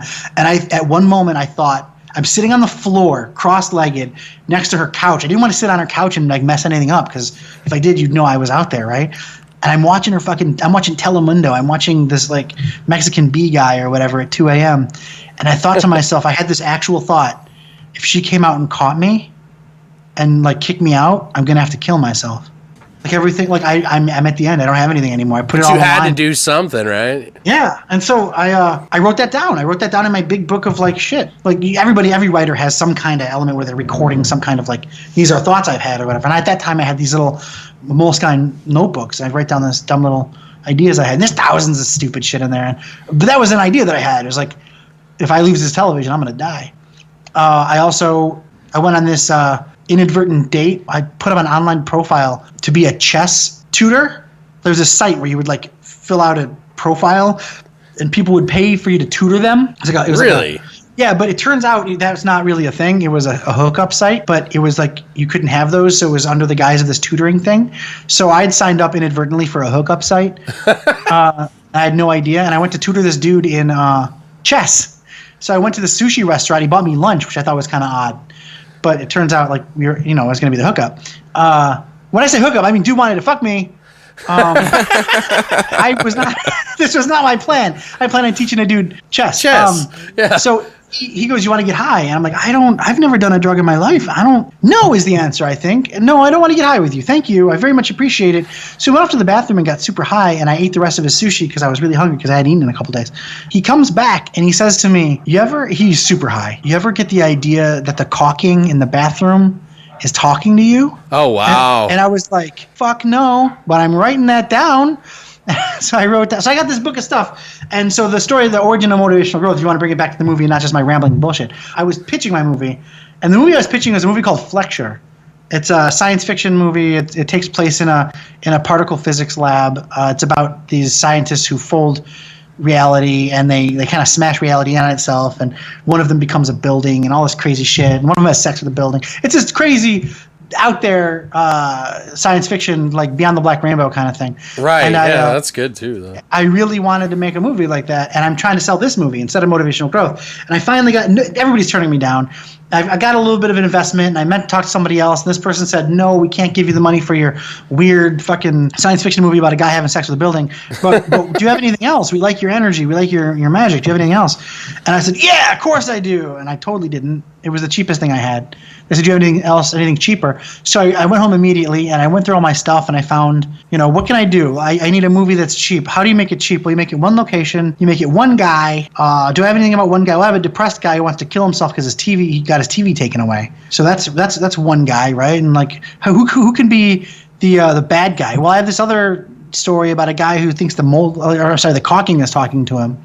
Oh, and then it starts to form, right? And then you spend a couple days grinding that until you come up with, your skeleton. Then I pitched that idea, and then they gave me money, and then I had to figure out how to make it work. Yeah. It's funny how all those little pieces just kind of come together sometimes, though. Yeah, I don't want to make it sound like I just made a bunch of shit up. I spent a long time writing that movie. No, yeah, I don't doubt that for a second. I put everything I had into that movie at the time. Luckily, when you make a movie, you put everything you have in it, and then it's like working out, right? Like you buff yourself until you can't lift a thing. And then if you're doing it right, a couple of days later you can lift a little bit more, right? So right. You come out if you don't utterly fail and jump off a fucking cliff when you make a movie, you come out of that movie with more than you had when you went in. Right. Maybe not more financially, but definitely more as an artist. Well, and sometimes it changes into something that you didn't even expect to begin with. All right. Motivational Growth I'm on a horror movie podcast right now, right? Right. Motivational Growth is a dark comedy fantasy movie. It's not a horror movie. Why the fuck am I talking to you guys? Well, yeah, but it is in a way, in a sense. Exactly. So let me get there. I wrote a dark comedy fantasy movie. I thought I was writing fucking some IFC Film Channel bullshit. I thought I was writing something that you were going to be able to send to Cannes Film Festival and they put on their midnight roster. I thought some white person was going to come to me with a fucking Perrier and tell me how arty my movie was and how it was an exploration of depression. That's what I thought I was making. You know what I made instead? A ripping ass horror movie with Jeffrey Combs in it. That's the evolution of art. What I learned from that, obviously, was I have much more genre leanings than I have like arty ass film person leanings.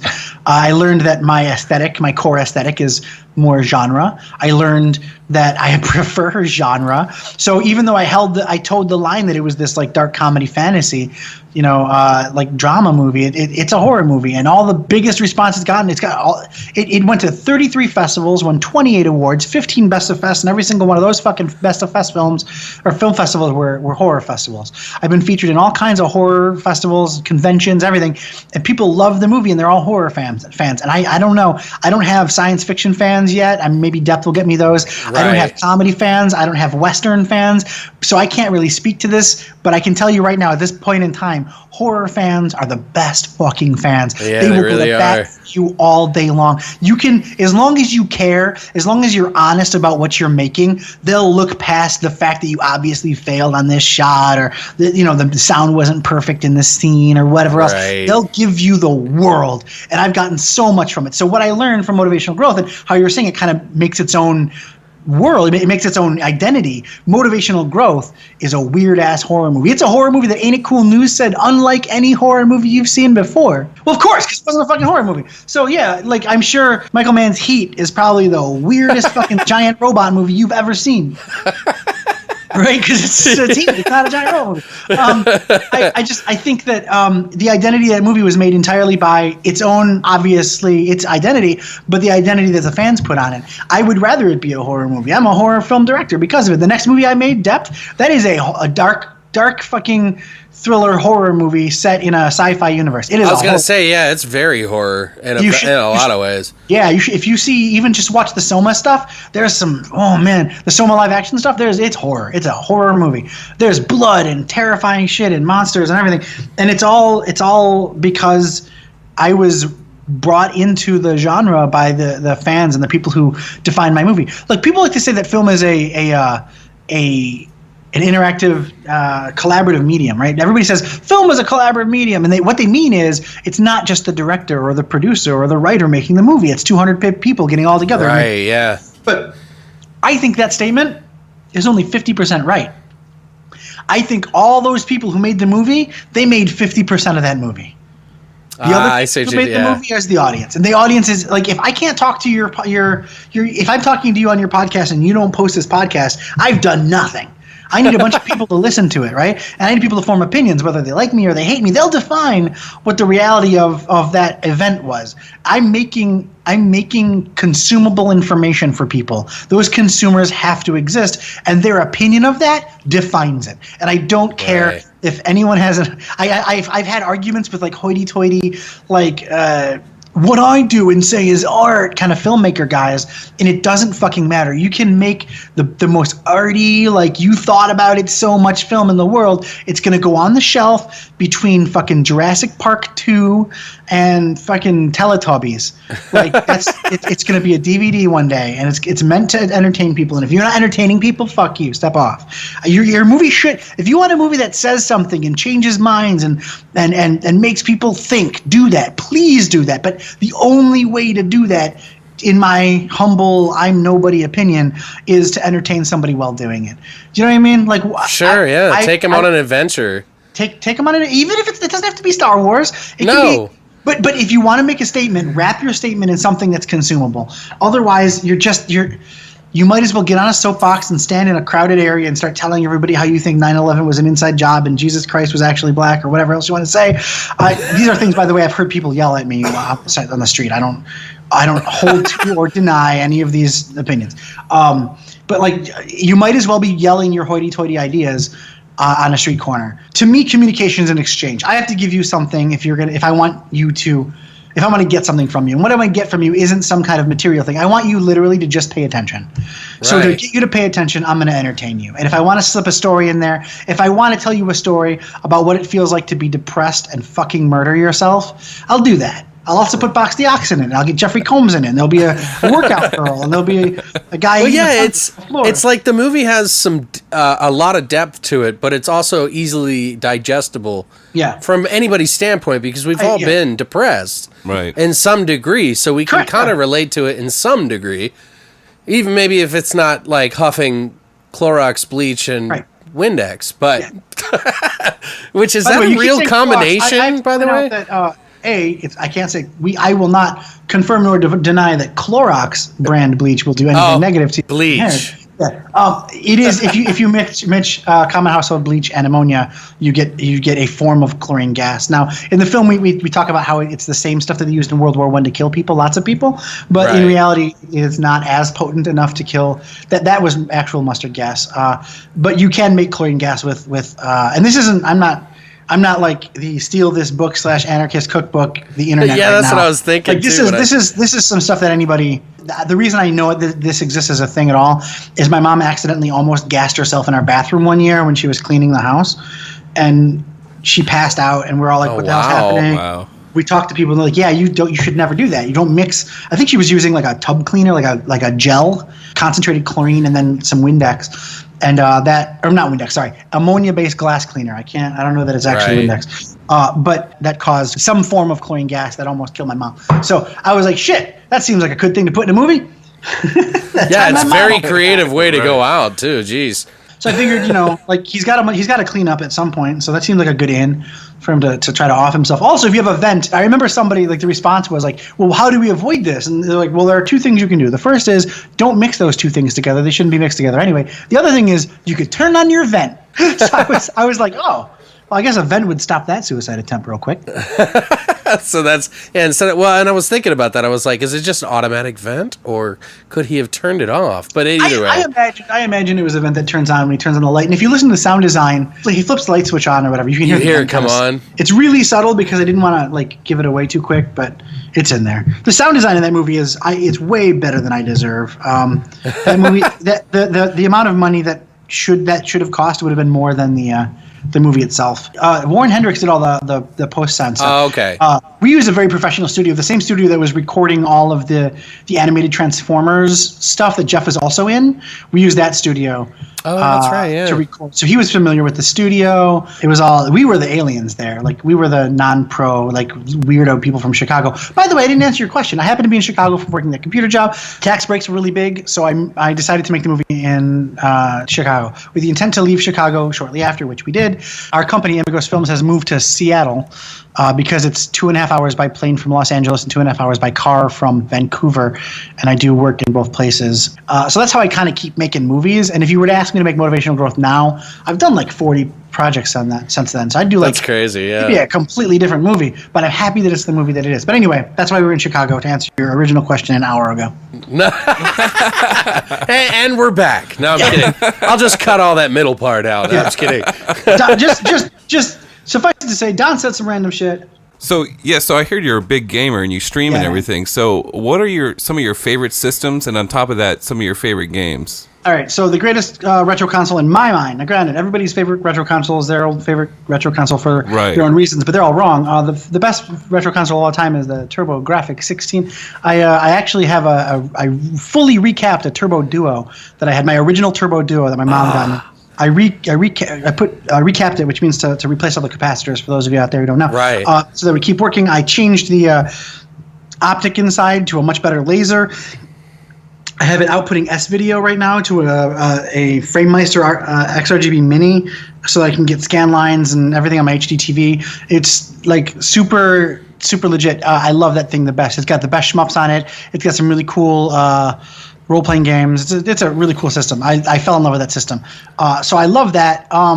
So that's my favorite like retro console, I guess. I would say that'd be my favorite, but I had to go to my friend's house to play it all the time, kind of thing. So I just had a Nintendo. So he didn't have the turbo. Yeah, yeah. So I had to go to my friend's house. I did. I was like one of the very few that had the TurboGrafx 16, and nobody wanted it, but I fucking loved it. And all my friends that came over, we always played it. Like, you just said that's 100% of the TG16 experience. Everyone who had one knew it was the greatest. Every one of their friends fucking knew it was the greatest, but nobody outside of those 5 people or 6 people knew it even existed.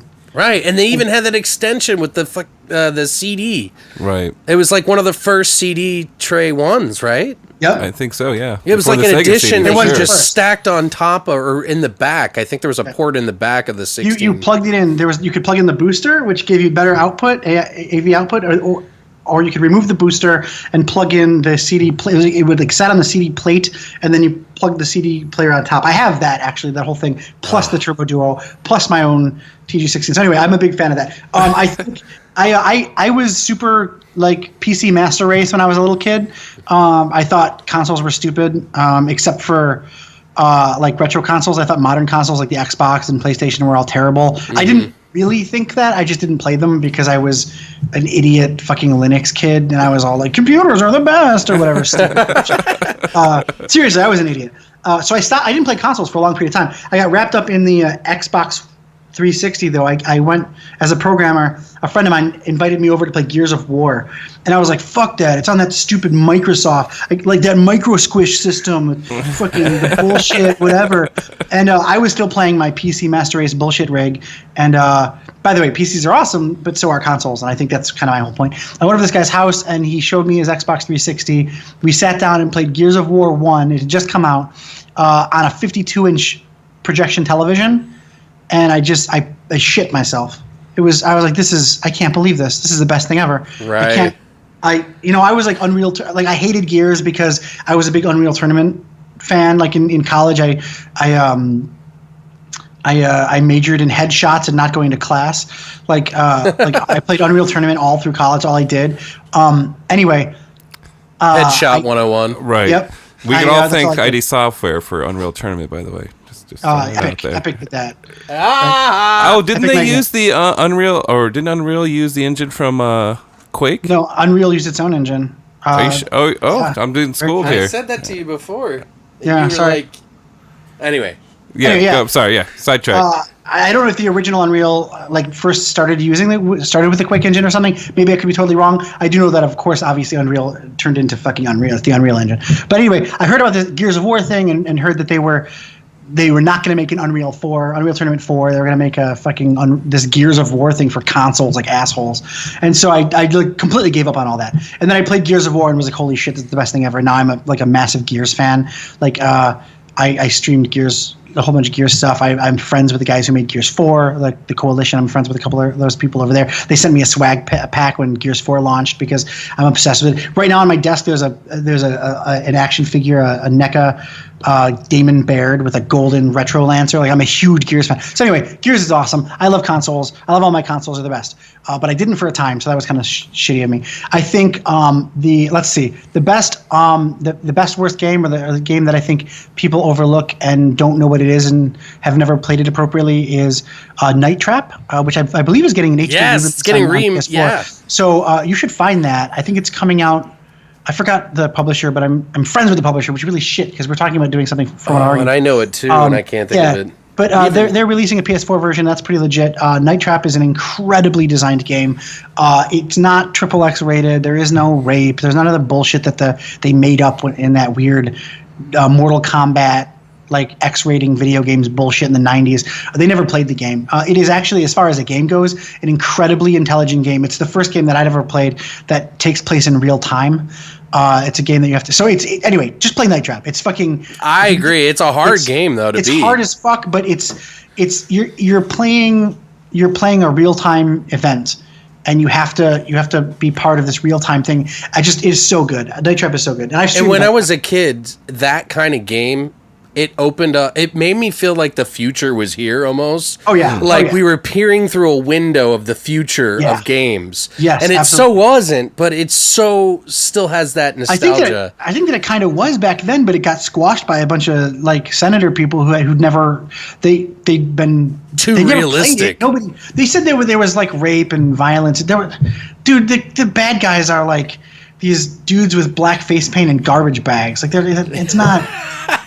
It's not what they thought. It's some bullshit. But I think that's something I can throw out. I'm kind of embarrassed to say it because I'm not like an MMO guy, and I'm not one of those like Skinner box sort of like give me the little pieces of grindy entertainment people. But I have been playing the Division, Tom Clancy's The Division. Really? I know, right? Like I kind of fell out of that.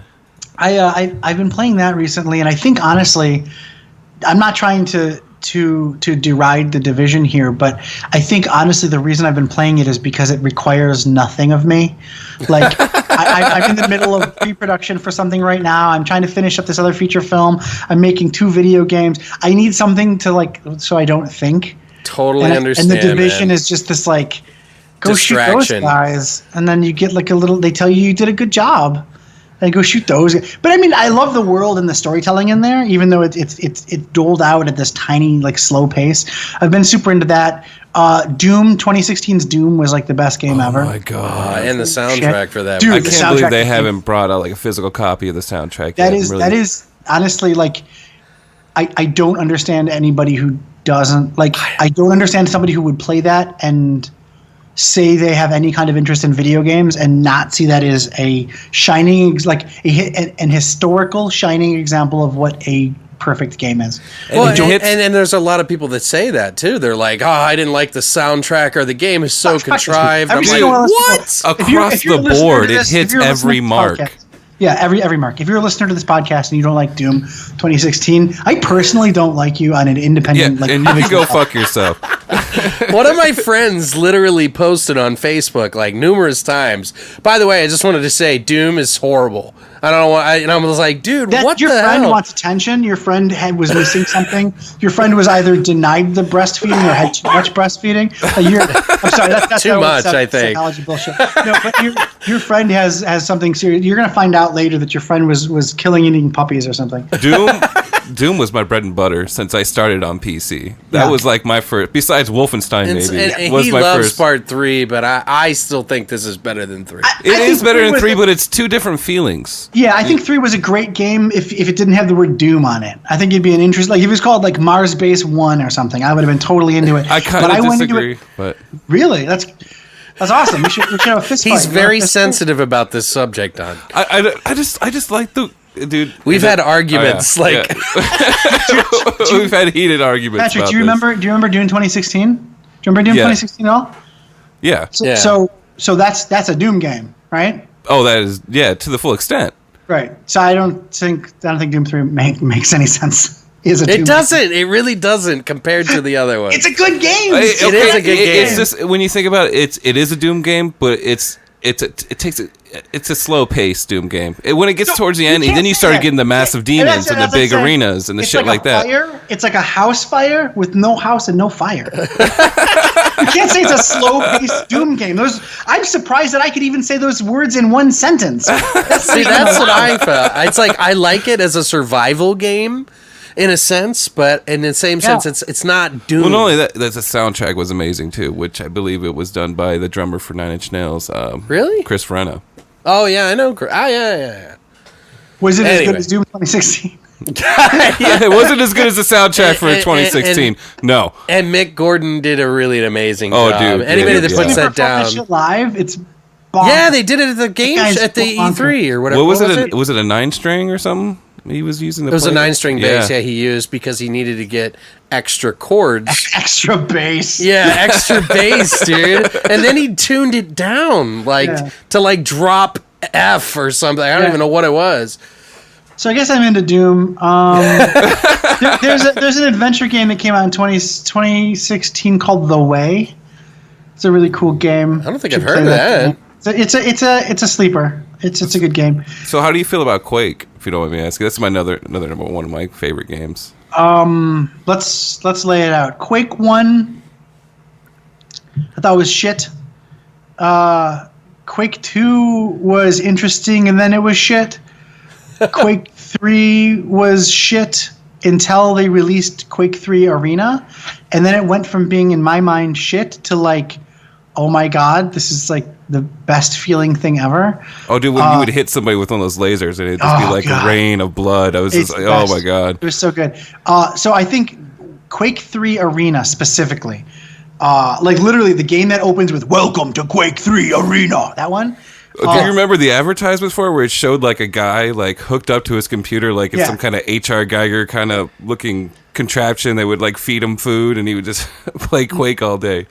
Yeah, that was the first thing I ever liked as much as I liked Unreal. I think remember when I'm saying Quake is shit, keep in mind that you had Pepsi and Coke, you had fucking Star Wars and Star Trek, you had Unreal and fucking Quake. Like I was the Unreal guy. I was Apochi. I was that dude. I could speak the native language of the natives in Unreal. Like I'm that guy. I know that Marcus Phoenix comes from a guy from Unreal Tournament. Like I'm obsessed with that stuff. So Quake was always a dark place for me. Doom pivoted to me and became, different dudes went off into different groups and made their own versions of stuff. I didn't really like Quake that much. I thought Quake 2 had a good intro. I thought it was really fun, but then it just fell back into being Quake. But I have to admit that it's the Coke Pepsi thing. I probably didn't look at it with objective eyes. It's a nostalgic thing. Yeah, it definitely. I like Quake 2 because I'm a huge Nine Inch Nails fan. The sound. Yeah, that is why. I mean, like, I'm not going to say Quake isn't badass or wasn't badass, or the music and sound effects weren't badass. They super were. But, so Unreal Tournament has Facing Worlds. Shut up. Like, that's where it ends. That's where it ends, right? Like, I'm sniping you. He's clenching his fists and he's grabbing my arm. No, I'm just kidding. So let's see what else. Modern games that I think are good. Unless you guys have more specific game questions. I like these. These are fun. No. It's good to know. I want to know. Yeah, what else am I playing? I'm super amped for the new Fire Emblem game. I'm kind of a Fire Emblem nerd. That's not a big thing for me, but I know of it. This month, I think. It's a turn-based strategy game, but it's got like permadeath and like you fall in love with the characters and they're really cool. That's that Linux PC side of you. Yeah, that's what it is. That's exactly right. How do you feel about Nintendo? As a company or like? Well, just like not as a company. I'm sorry, but just as their games and their consoles go. Like, did you like any? Do you just not like it? I thought the Nintendo 60. I played the Nintendo 64 for 2 games worth. Probably 4 games. I still own it. I love it, but there's 4 good games on there for me. The GameCube had 5 good games for me. The Wii was the first system I got to watch my mom play a whole bunch, so that was pretty cool. But I don't know. The Wii U I started to get into. But I can tell you right now. By the way, Super Nintendo is lauded as like the best thing ever, and the NES is like part of my history. I can't get rid of those things. But it's been a hit or miss for me a lot. The handheld scenario is a different story. I've had every single one of their handhelds, and they're the best if you're a big nerd who likes games. Nintendo has the best handhelds. But the Switch, I have to say, I bought my Switch from a Craigslist guy in a bank parking lot in the middle of the night. Shady parking lot, yeah. No joke. He had it in a paper bag. He had a trunk full of them. I don't know what he did to get a trunk full of Switches. It fell off a truck, Yeah. I only paid like a $50 markup as well. So hey, that's not bad because I've seen them online for like $150 markup. Yeah, no, I wasn't gonna do that. The only way I was gonna do it is if I could only get if it was like 50 max. Anyway, I found a copy. I am in love with the Switch. I think it is. It is pretty good. It is as far as a system that feels good. It feels good. All of the controller variations. I'm a big dude with big hands, and I still don't care. I love playing with the little controllers. I love the little controllers on their mounting thing. I love the Pro controller. Breath of the Wild is the best Zelda game, hands down. I don't want to argue with you about fucking Ocarina of Time or whatever. By the way, I really like that too, and I believe it pays homage to all the old Zeldas. Too. It does. It's all your favorite Zelda games in one. So shut up. Right. That's. I want to look something up really quick because I don't want to sound like a complete idiot. But there's something I wanted to bring out. There's a word.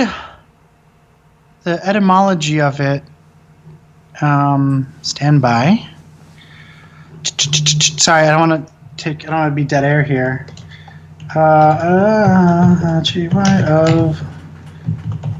You can cut out the dead space. No. I keep it in. It's authentic. Okay, so there is an Italian word, right? It's called oca. Oca is the word goose, right? Okay. OCA, oca. Okay. Ocarina means little goose. If you say ocarina, jump off a fucking bridge. So it's ocarina. I didn't even know that. Ocarina of Time. It means like Mario versus Mario. No, it's not versus because there's one pronunciation. I mean, it's not a made up word. It's not a Latin word. It's not some word that we don't hear. You could just it's Italian. It exists right now. Ocarina is a real word. I did not know that. I've been wrong this whole time. Sorry, bro. Sepulka. I'm ready to go. Find your local. He's like the company computer guy over here or something. Give me the one up. Well, it's good to know. I mean, I feel bad. I always try to I when I was younger, I hated when people corrected me, but now that I'm older, it's like you should love it. I love it. I love being corrected. Because then I've grown. I've leveled up. Thank you. Yeah. I'm sorry I sounded like such an idiot. I'm going to start a YouTube show. I'm not joking. This is not I'm not. This isn't just situational humor. I literally am planning a YouTube show called How to Not Sound Like Such an Idiot. And I want to describe. I'm a sort of grammatist. I'm a language nerd. Sure. There's a whole bunch of weird shit that people do with language that I just want to point out. Ocarina is one of them, but there's all kinds of weird shit people. What do. about homage versus homage? I think that there are certain perversions. Homage versus homage is a good example of an indoctrinated word, a word that we've kind of stolen and rewritten, like croissant or whatever. Like we don't actually use it in the meaning that it had. So though I sound like a lingual prescriptivist, I'm somebody who's obsessed with how language should work and how we've defined it to work. I recognize that descriptivism, the forward movement of a language and the understanding of a language for its meaning and not necessarily its structural identity. I believe that is a real human trait. So I think without descriptivism and prescriptivism, language will fail. I believe a lot of people are prescriptivists. They're like what people call word Nazis or grammar Nazis. Sure. I think a lot of people are but you understood what I meant though, right, bro? Like those guys as a descriptivist. I think both sides need to be represented fully for us to have a functional language. You need to have some rules, and you need to understand how and when to break those rules to evolve your language. I think croissant, homage or homage, I think those things exist in a plane where we have we've taken those words and we've indoctrinated them into our own language, and we've pivoted them, and thus the pronunciation, strict adherence to pronunciation, shouldn't matter, right? When we say ocarina, we literally mean a wind instrument that's shaped like the neck of a goose, a little goose that sounds like a goose, because it's a word that exists to describe an instrument that exists right now in a language that, though we like to ignore Italy, actually exists in real life. So pivoting that because you haven't left your mom's basement and you think that it's a made-up word for a video game this one time. My other favorite is melee. A lot of people will say melee. Melee, yeah, that always gets me. I've actually gotten into an argument with somebody who wanted me to believe that melee was pronounced melee, and it was a word that they made up for Dungeons and Dragons. And I was like, bro, there's a whole vast universe that you need to experience by leaving your mom's basement. Also, by the way, this mom's basement thing, I spent a lot of time literally in my mom's basement playing fucking Super Nintendo, TurboGrafx 16, Dungeons and Dragons, GURPS, and fucking White Wolf RPGs. So I am the guy in my mom's basement. When I say that, I'm speaking. Well, I'm the kettle right now. I'm the pot kettle. That's funny though. Yeah, I don't know. I don't know. I always think about it because especially since I have to use my voice all the time, it's I don't want to be wrong. So it's I just want to get corrected.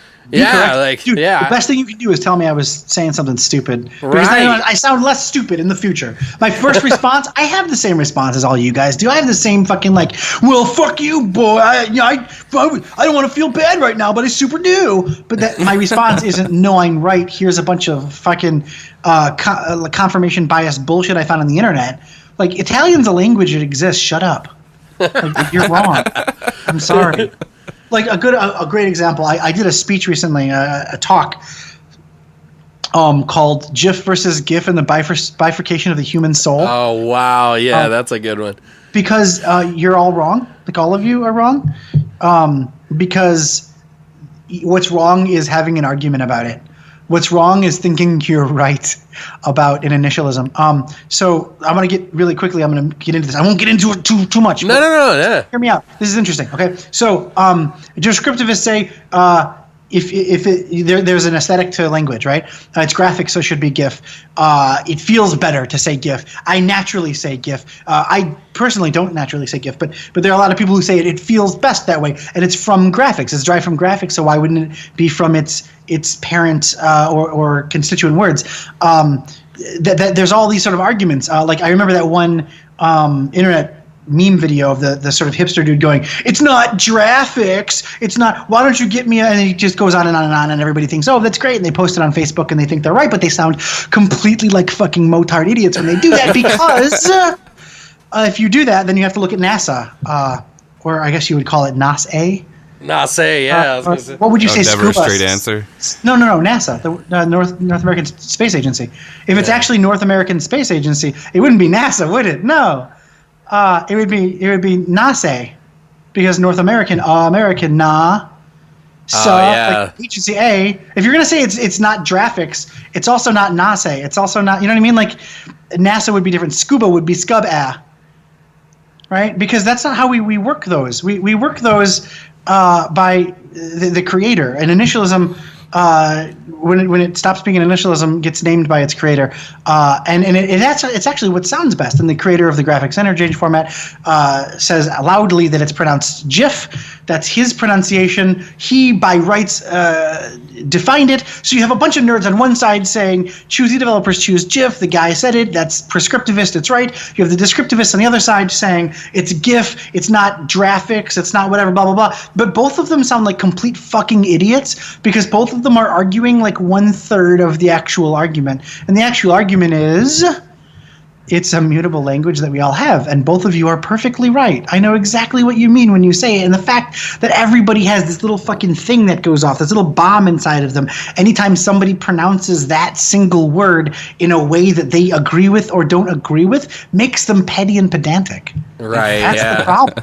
Just fucking say what you say, and if somebody doesn't like it, that's fine. If you say ocarina, however, you're an asshole.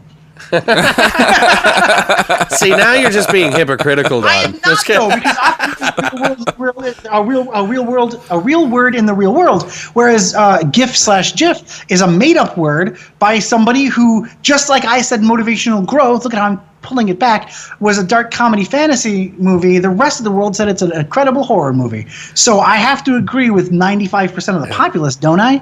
Yeah. The guy who created the graphics interchange format says it's GIF, and I personally find GIF more aesthetically pleasing, but I also understand that the people who use it the most, graphic designers, have all agreed that it's GIF, and as such, being a made-up word that is being used for nothing but that, right, not Italian or some other language, those people have defined, they have enacted language. So there is no right answer, technically. The right answer is get the fuck over the word. Yeah. What was that word that you never heard of before when I was talking about doing that segment? Gibs. Do you know what gibs are? Oh, no, it wasn't gibs. Gibs or giblets. That's another. This is a hard G soft G problem. It depends on what part of the nation you're from. It's the small parts that are from inside of a carcass, like a turkey. You know, you have the giblets or the giblets. That is completely regional. Both are correct. Both are seen as correct in every single dictionary that you can find. And by the way, a dictionary isn't the authority of what is right. dictionary is a dictionary. It's a lexicon of diction being used at present in our society. So when people go, look it up, it's in the dictionary. Well, if enough people have said it, it will be in the dictionary. That's how dictionaries work. It's literally like a listing of shit people say, dumb shit or not. But isn't 24/7 in there now? Yes, 24/7 is fucking how do you even say? How do people say it? Nuclear? Nuclear is in there as a correct pronunciation for nuclear because I think 4 U.S. presidents have said it. So.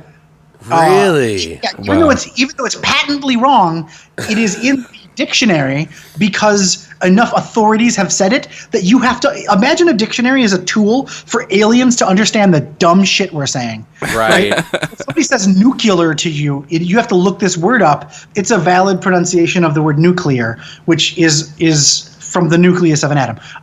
So the whole thing that I'm trying to get to though is like if you look up a word in the dictionary, as we were saying, you get its appropriate pronunciations, and I think giblets or giblets have been regionally understood to be equally valid forever since like the dawn of writing the dictionary with American slang terms. I could be dead wrong, but this is what the last time I went looking into this is what I found. And of course, if you talk to if you read any like interviews with the Doom people who made up this shit, it's meant to be like the guts parts, right? Right. Well, because they were one of the first to do the 3D. Exactly. Yeah. Right. So they came up with the idea of like, well, the shit that's inside the turkey are the giblets. So I'm gonna blow you up into giblets, or giblets or whatever. And I think that's another one of those hard G soft G arguments. By the way. There is no word-to-word argument with hard G soft G. I put in this presentation that I put together. The whole point of the presentation was the reason people fight and like get into war and shit is because one of us thinks God was this guy and the other one thinks God was another guy, and so then we like go to war. One of us thinks it's GIF and the other one thinks it's GIF, and then we go to war. Some of us think it's giblets or giblets, and hard G soft G is a big arguing point in American English, and it's shocking when people realize that it's about 47 to 53% hard G soft G. It's not as people think G sounds like one thing or the other thing. There are people who argue that it's mostly hard G or mostly soft G, but it's nearly equal in use in our language. And then you can get into like subdivisions. Well, most words start with a soft G, and hard G is mostly used on the inside of words, but that also doesn't hold up statistically. So really, it's a dumb argument. It's a preferential argument, and I think something like giblets or giblets, it's probably regional, right? Probably, yeah. I mean, that makes sense. I think he was talking about something completely different. You called little things that don't matter that you find, and I looked up the word because I can't... No, I was going to call it... No, the segment was Tig Gibbs, and it was going to be information about video games. Oh, that's what he's talking about. Like little bits of information. Yeah, like I was like Gibbs. unaware of what you were talking about. That's a good name. Thank you. You didn't think so. Well, it's not... No. Thank you, Don. I think if you get the reference, it makes sense. Yeah, if you get the reference, see? If you're a gamer, that you get the 5% will be all about it. I'm sorry. Video games are the largest entertainment media in the world right now, and I'm pretty sure a lot of those gamers know about. That's true. That's a fair point. Don on my side. Oh, hey. We're going to call Don on my side. Every time I get an argument, this is the first time he was on your side, so live it up, buddy. So how do we wrap this up here? Shit, Jesus. I don't know, man. We went crazy. Yeah, we went way off track, but... So let me ask you this, Don. What do you think is a good tip for somebody starting up to make movies or wearing one of the many hats that maybe you wear as well? Okay, are you ready? I got something. I was recently asked to go to a school and to talk to some kids. I scared the shit out of some kids. Really? Here's my answer. I worked this out. Don't fucking do it. You're worthless and you can't do it. The numbers are against you. Listen to me. Stop laughing. Don't laugh. It's not funny. The numbers are against you. If you go to Los Angeles, you are one of 1,000 people who went that fucking day to get the job you want. And most of those people probably have some daddy money. Probably have know somebody you don't know. If you're just some random guy, you can't do it. You're not gonna fucking do it. A little prettier than you. Yeah, they're gonna be better than you. They're smarter than you. They're faster than you. They know more people. They do cooler drugs. They're way better than you in every single way. Don't fucking fucking do it. You don't have it in you. It takes more work than you've got in you. If you thought you had it hard yesterday, it's going to be harder the next day. If you're afraid of going broke, you can't do it. You're going to go broke. It's going to be the worst. Don't fucking do it. David Hasselhoff did it. You're not David Hasselhoff. Fuck you. Like, that's what I have to say. Also, I have to say, that's exactly what literally everyone will tell you the whole time. The whole time, that's all they're going to say to you. And what you need to do is look at that dead in the eyes and say, I understand that you and 99.9 repeating ad infinitum to the end of the universe % of people feel that way. I don't. And I have to do it. So I think that you can do it. I think that we can all do it. I think the likelihood of us all actually doing it is very low. Not because we can't, but because we won't. I think the only way to do it is to do it against every single one of those odds. No, you don't know the guy who knows the sister who's dating the son of the famous film guy who gets you the producer's phone number. No, you don't have daddy's dead money. He didn't die and leave you a bunch of money to make your first feature film with. No, you don't have 6,000 friends who will loan you $1,000 a piece. You don't have any of that. You don't have any of this. You don't. And everyone, your mom, your friends, they'll all tell you, why don't you stop? I successfully made Motivational Growth, and I was told by a very close friend at the time, so you can go back to normal life now, right? You did it. And you could see that in their mind, that person fully believed that was the goal. The goal was to make this one movie this one time. And I was like, this is not even the first rung of the ladder. This is me looking at a ladder. Like, you have no idea the amount of work I need to go into. And you will, I promise you, if you're in it, you will go broke. You will beg money. You'll be on the ground. You'll fucking cry. You will hurt. It will kill you. But, and this is a big but, I guess, if you work towards something that's honestly in you, you have every human being has the capability of doing it. I don't think every human being has it honestly in them. The flip side to this, and this is a giant flip side, is if you want to make movies because you want to make movies, fuck off, step off, go home. Right. If you don't wake up every second, Alex, I know you go on stage a bunch. I know something inside of you needs that. Something inside of you needs to be fucking screaming into a microphone at the edge of a stage. Something in you hurts and dies every second you're not doing it, because that's why you do it. If you wake up in the morning and you think, oh man, maybe I could watch 16 episodes of whatever dumb TV show and call this cute girl and play this video game, and I don't know what I'm going to do with my life today. If that's you, don't try to make a movie. You don't have it. I'm sorry. Walk home.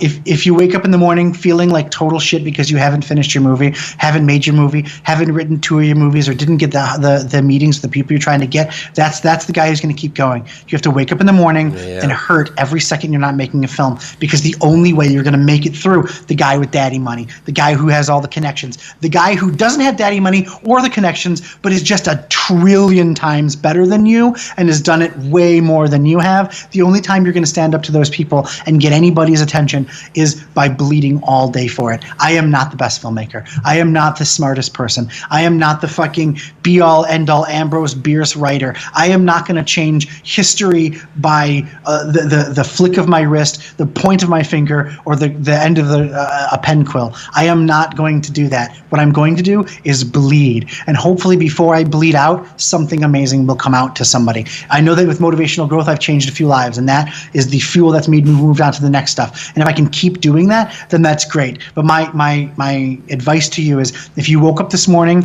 and you didn't need to make a movie today, don't try to make movies. I'm sorry, you're not the right one. Ask your friends who are doing it. They hurt every second. They're part of them is constantly depressed if they're not successfully making a film. I know my most depressed moments. I went 11 months without shooting. The last 11 months, I'm making a video game, and because of the requirements of me doing that, I haven't shot in 11 months. I'm shooting something in a week and a half, and I am so fucking amped because of that 11 and a half months, I spent 3 of them on a couch wanting to die. I'm not kidding. It murders me to not be doing this, and I honestly think that you need that or some analog that's equally as powerful inside of you to make you do it, because the competition, those people who tell you all that shit, they're actually right. They're totally right. The likelihood of you making it is so infinitesimal. So the only way you're going to survive is look them dead in the eyes and say, yes, I know. but I need to do this. Secondarily, or just fuck off. Yeah, I mean, you can be a complete dick about it. I support that. But secondarily, and this is the other important thing, but this is the thing everybody says, so it's not as special. Go make a movie. It doesn't matter what you fucking make it on. Make it on your phone. Right now, I've got my phone shoots HD. The film that the camera that I shot Motivational Growth with did not shoot HD. So right now, my phone can shoot a better movie than we shot Motivational Growth with. So it's a better camera than I use for Motivational Growth. The thing that I use to like text my girlfriend and look up memes is a better tool than what I use to shoot my movie. So it's not better than obviously the film camera used for depth. That was incredible. But you can make a movie with your fucking phone. You can make a movie with a camcorder. Go make something. That's what everybody says, but I think what other people don't say or don't follow up with, and maybe they do, but I don't necessarily know. What I want to put out there that is super important is make it and know when you make it, the minute you start, the second you write it, the minute you put an actor in front of your camera, know that it's going to be the worst thing you've ever made. And then the next one's going to be a little less worse. And the next one's going to be a little less worse. Yeah. It's going to be the shittest. It's going to be the worst. Man, you'll never see the shit that I made. I made the worst shit. You got the thing you've heard of is Motivational Growth. That's the first thing I'm telling anybody about. And everything it was okay. No, I'm kidding. No, it was okay. I mean, it was a good first outing, I think. I think it was a great first outing. Oh, yeah. But you see some of these dudes with their first outing is the best movie ever made, and I was like, holy shit. Like Dennis Villeneuve or whatever, that guy. Villeneuve, yeah. His first outing, fuck you, man. I know, right? Yeah, it's like, why am I? It's like, why am I not that guy? Yeah, and so that's the kind of thing. Like, you got to look at somebody. You got to look at the fact that Darren Aronofsky went and asked 600 of his friends for $100 and made pie. Right. And you're not going to make pie. I'm sorry. The likelihood of you making pie on your first go is super tiny. But luckily, I've actually been told by somebody I could never make Motivational Growth as my first movie, and that made me feel like shit. Okay, well. Maybe you can't. Make something, and it's going to be your version. I'm not in any way comparing Motivational Growth to pie. That guy's an Academy Award nominated director. I fucking am not. But recognize that that's your competition every day. Every day you're up against, and when I say up against, we're not directly competing, but you have to know that the guy out there, Villeneuve or whatever, however you pronounce his name, unfortunately I don't know, he's beating you. He's won. He's won the internet. Fucking Josh Trank. Josh fucking Trank. You got fired from the Fantastic Four or whatever. Not really fired, but like Josh Trank did better than you did. He made Chronicle. So fuck off. Like, right. You think you're good. Third item. Don't shit on movies, man. Don't do it. If you're try to look at the good in it, you mean? Don't even try. Fucking, it's good. Is your movie at the Cineplex? Fuck you. That's a fair point. Fuck you. Oh, M. Night Shyamalan Ding Dong released a $4 million movie through Blumhouse. Yeah, that motherfucker got a $4 million fucking budget. Where's your $4 million budget? Fuck up. Yeah. Step off. If you can pull $4 million out of the air, then I'll give you fucking props. You know what movies I shit on? You know what movies I shit on? Movies that are fucking $480,000 or less. I'll shit on that movie. I'd be like, bitch, I can do better than that because I did that. If it's $488, it's a better movie than I made because motherfucker got $2 more than I made. Like, you do not shit on the movie. Go to the movie, and if you can't, as a filmmaker, as an artist, if you can't look at a movie, every movie you go to, fucking Bad Grandpa or whatever fucking movie you're watching, Dirty Grandpa or whatever that fucking Zac Efron movie is, watch that movie. Watch it.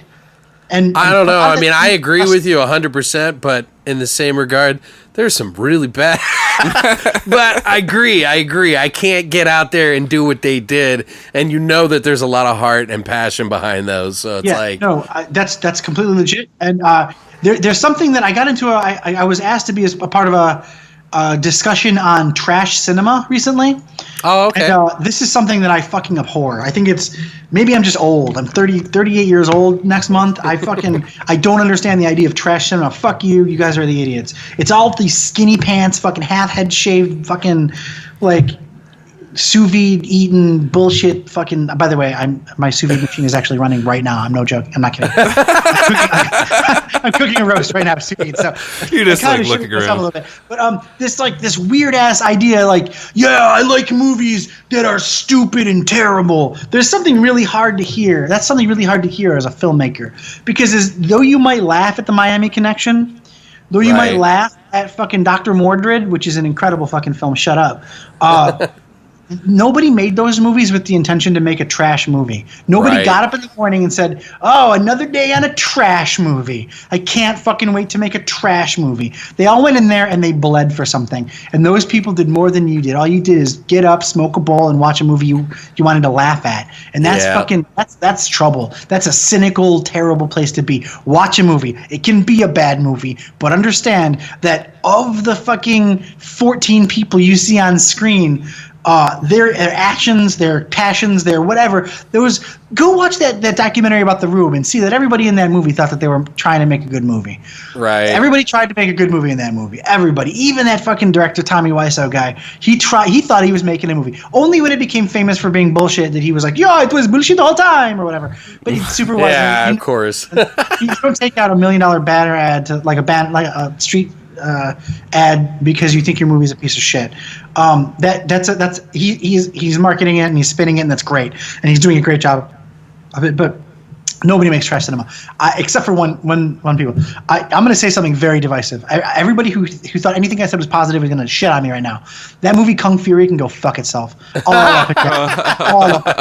That movie is a movie by 20 fucking somethings who weren't alive in a period of time that I was alive, where people were bleeding to make good movies, and some of those movies were bad, and those people just shit on those movies. That's all they do. Fucking 80s movies.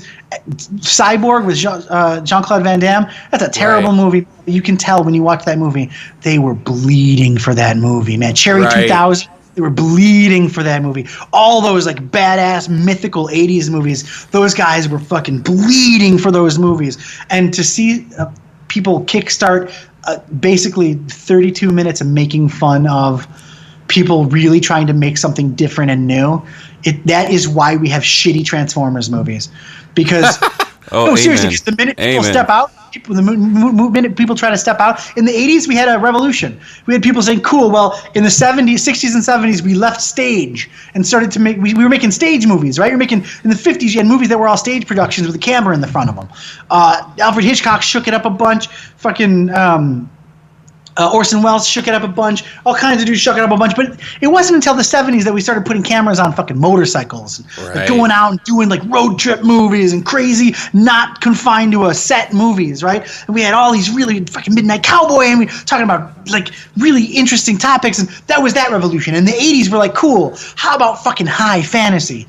How about that? It's not enough to say it's the first time in cinema history we're going to talk about a gay person. Let's instead talk about a guy who inhabits your dreams and will come out of a nurse's nipple. That sounds awesome. Like, we're going to come up with all this crazy shit. What about Viking lore and motorcycles and explosions? And we're going to do something awesome. And then you get to fucking the most cynical motherfucking period of time. We're in our mid-2000s.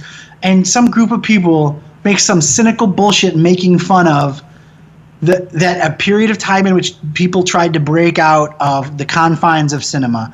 And I think that is anti-progressive. Look at Hobo with a Shotgun. Right. That movie's incredible. That movie with the plague in it. It's got all those dreams of the 80s are in there. The posters of the plague video game. They got that fucking the shit car from the Canadian DeLorean. They got such a great fucking movie. Yeah, I got that on my shelf right there. That movie cared so much. That movie did realistically what they were trying to do in the 80s. That movie carried that shit along. It didn't just make fun of some dumb shit. And if you get up in the morning and all you want to do is cynically make fun of some dumb shit, all you're doing to me as an artist is admitting you cannot create a thing. I'm sorry. I have a Plague t-shirt, bro. Like, the Plague was Hobo with a Shotgun was a joke premise that when they got the money and they got Rutger Hauer and they got the promise to make something, they were like, fuck, guess I'm going to make a real fucking movie. And they did. They made a solid fucking film, a solid 80s movie that felt like one of those dream movies, man. It felt like one of those cool-ass movies. It wasn't making fun of movies. It wasn't. And I think it's the same director that did Treevenge. Yeah. Yep. Oh, another great short. Great fucking short. Hilarious. And it's not making fun of movies. Don't make fun of my art form. Don't make fun of the thing that I get up every morning and bleed to get done. Just because you got a bunch of cynical assholes to throw $5, $15 at you at a time so that you could throw something together. And by the way, let me back away from one thing. The soundtrack to Kung Fury is fucking incredible. It does not feel fake to me. It feels like those people fucking made that fucking thing. They tried to make the real movie. But I feel like the overall feeling of that movie. True Survivor is one of my favorite songs of all time. Yeah, So I was going to say, that is a really good song. You know why? Because it's a legit good song by a guy who was making a real song. David Hasselhoff really made a real fucking song. And I think that my fury against Kung Fury is not that it's bad or wasn't funny or didn't have wit. It absolutely had wit. It absolutely did all the things it set out to do 100%. Okay, so I'm not trying to shit on that. But what I am shitting on is, I think the thing that pisses me off the most is it wasn't bad. It was a very funny, very witty, very complete send-up of a period of time and a type of filmmaking that I uphold very highly. And I think that what I saw in that was absolute potential. I saw real filmmakers making fake film. And I think that what if those guys were to make incredible stuff? What if those guys were to make a real something, thing, yeah. A real thing? And I hear that they're trying to make new shit, so that's great. Do that. But I don't like it. I don't like cynical send-ups, and I also don't like copying. You know that movie? God, my brain doesn't even want to remember the fucking title. Remember the movie that was all 90s movies all together with Tom Cruise in it, and he lived in a spaceship with an older lady? Wait, what? Yeah, I'm like, what? The one where he's a clone. He's one of 90 clones, and it's yeah. He's making a joke, but I was like trying to figure out what. I was thinking about that one movie where he is in the future and there's that girl from the Portal or whatever who's the voice of the AI. Day After. No, what am I talking about? I'm talking about. It's not Elysium. It's another one where Elysium is the Blomkamp movie. Damon, yeah. Fuck. What was it called? I can't even remember. I can't think of it either. He rode around in a Tron motorcycle and he lived in a sky penthouse, and his job was to collect shit. Right. And it was literally every single 90s movie ever. No, not Vanilla Sky. No, not Vanilla Sky, dude. That's when he's living in Minority Report? Huh? No. What am I talking about? I have no idea what we're talking about. It's with Morgan Freeman. He's an operative to go. He's meant to stop. We've stopped an alien invasion and we're collecting the pieces, but it wasn't the day after tomorrow either. No, it's something like around that where timeline. he keeps repeating the same thing. No, you're thinking about the day after tomorrow. Yeah, it was around the same timeline, but it wasn't that movie. And by the way, you're talking about the Edge of Tomorrow, the day after. Edge of Tomorrow. Yeah. But it's not. They changed the name of it. Edge of Tomorrow was an awesome movie. I'm talking about a not awesome movie. Hold on, let me just look this the fuck up real quick. Yeah, we got to find out now. Oblivion. Oblivion. That's right. You didn't remember because it's a perfect movie. It's basically a mishmash of a million other movies. Isn't it a Scientology movie? I don't know.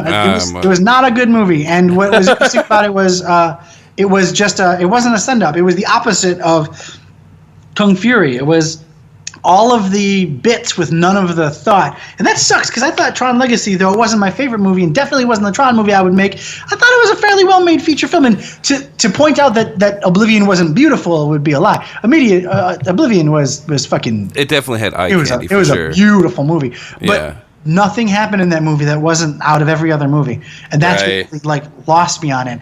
Whereas something like The Edge of Tomorrow, which is the All I Need Is Kill movie, right? That was a great fucking movie. That was a good movie. That was a movie I went in ready to make fun of and then came out. It made you laugh. It had drama.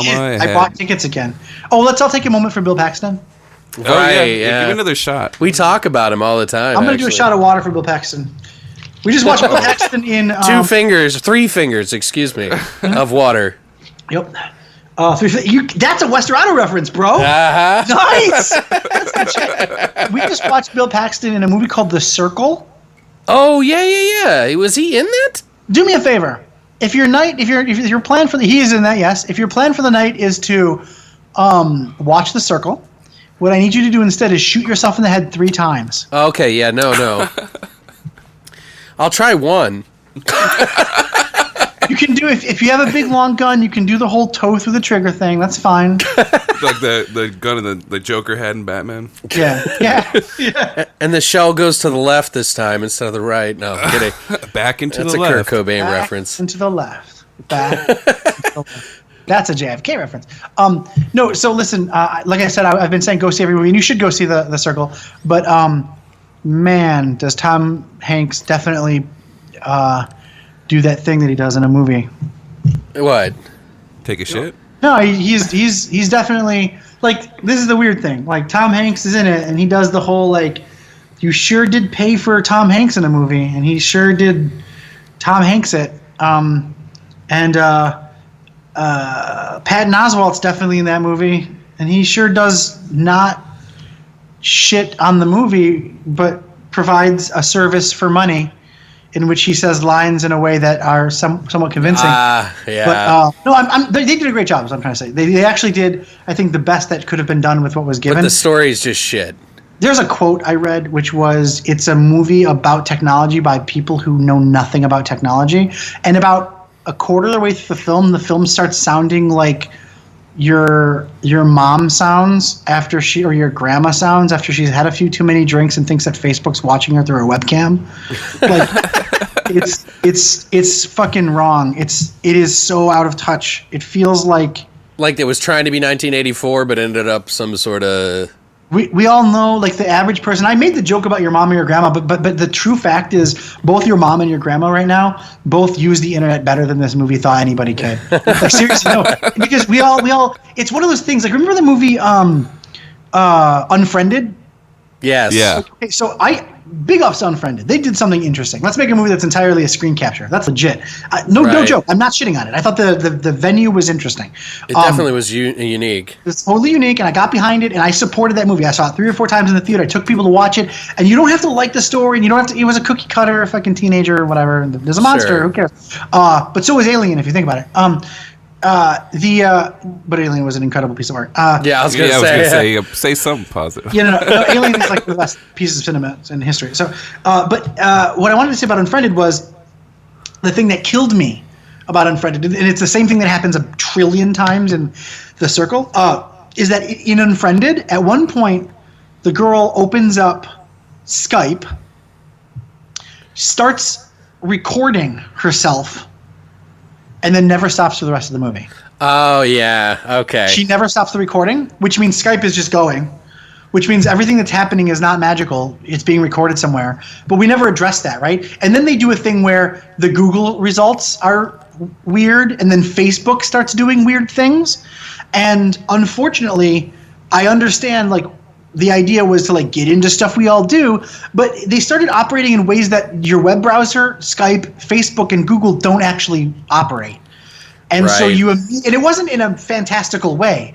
It was just, there was a type of group conversation that Facebook doesn't do on Facebook.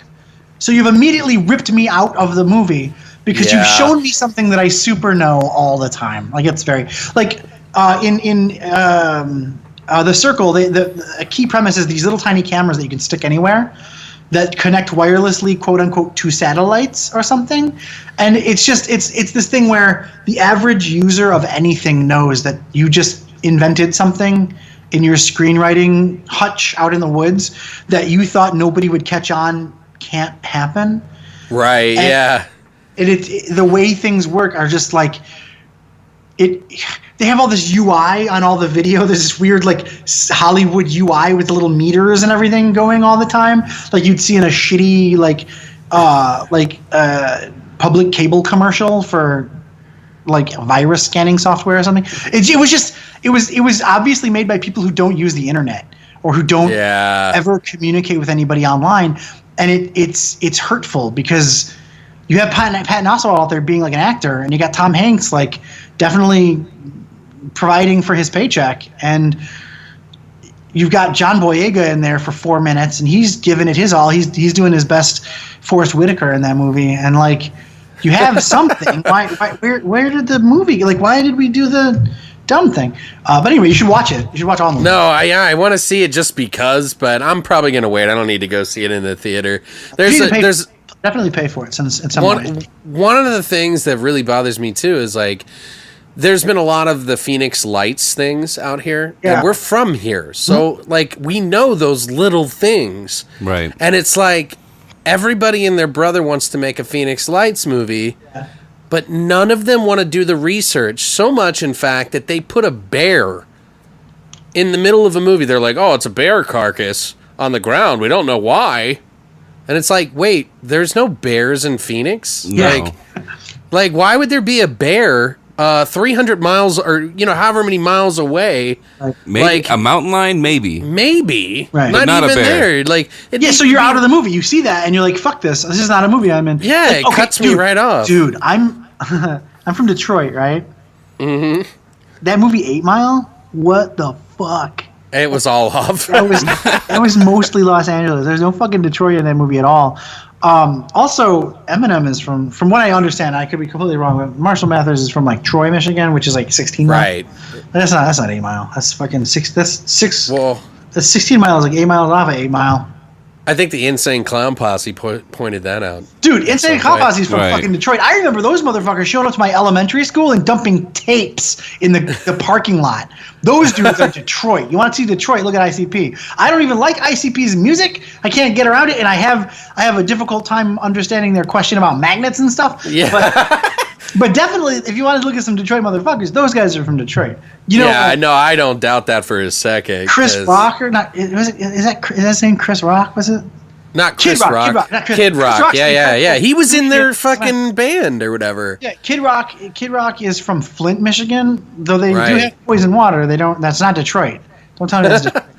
I'm from Detroit. Detroit City, city of death.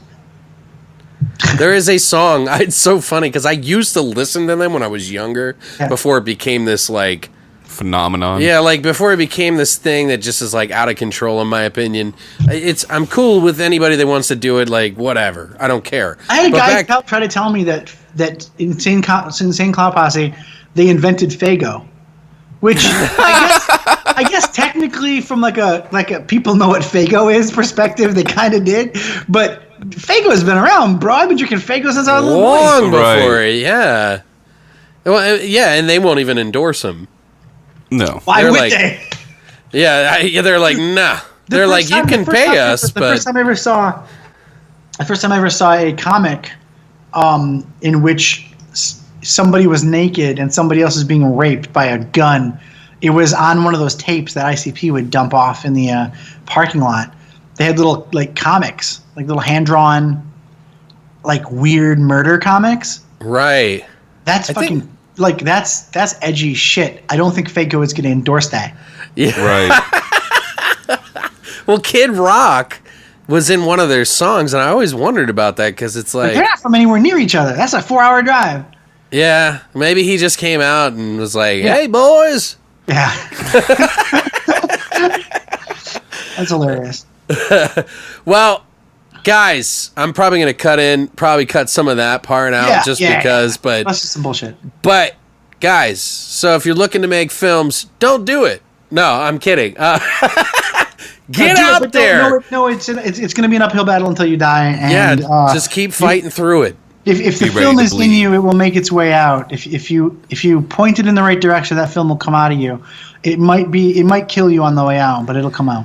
And at least you have it for yourself at the very least. You know what I mean? Like you did it. It's an achievement. I was freaking out recently. I was legit freaking out about. I'm a year late in post production on Depth because it's gone through some shit. My game is a year late as well. It's just everything's going to whatever. And I just that art thing, right? I'm in it, so it's like it's killing me, and I'm shooting this thing and that thing, whatever. But I was having a moment, and out of the fucking blue, just out of nowhere, some guy did a review of Motivational Growth just randomly, like in 2017, and I read it, and he wasn't like it's the best movie ever made or whatever, but he talked about it, and then in the comments it was like, yeah, I picked this movie up, blah blah blah, and and I was like, shit, man. If only one human watched that movie and liked it this year, that's awesome. That's fucking awesome. I did it. I did something. I did something viable. It's not everybody. It's not the best thing in the whole world that I wanted to do. It's not the biggest thing I wanted to do, whatever. But I did something. It was more than before I made that movie, right? And by the way, I want to point out one last thing, and this is important that you don't cut this part out. I keep saying I made that movie. I need to be super clear. I didn't make that movie, man. I wrote that movie. I directed that movie. I did the final edit on that movie. But there were 35 other people who worked their fucking balls off on that movie, who worked their asses off on it. That movie, everybody bled for that movie. Adrian DiGiovanni gave everything. Jeff Combs, for those 3 days that he's spent a whole bunch of time he gave me everything you could ever dream of. Our Ray Deslich, who was the girl you were trying to remember her name of in the last podcast, she made the best that I've ever seen in that movie. Like, everybody amazing work. Amazing work. It was all invented.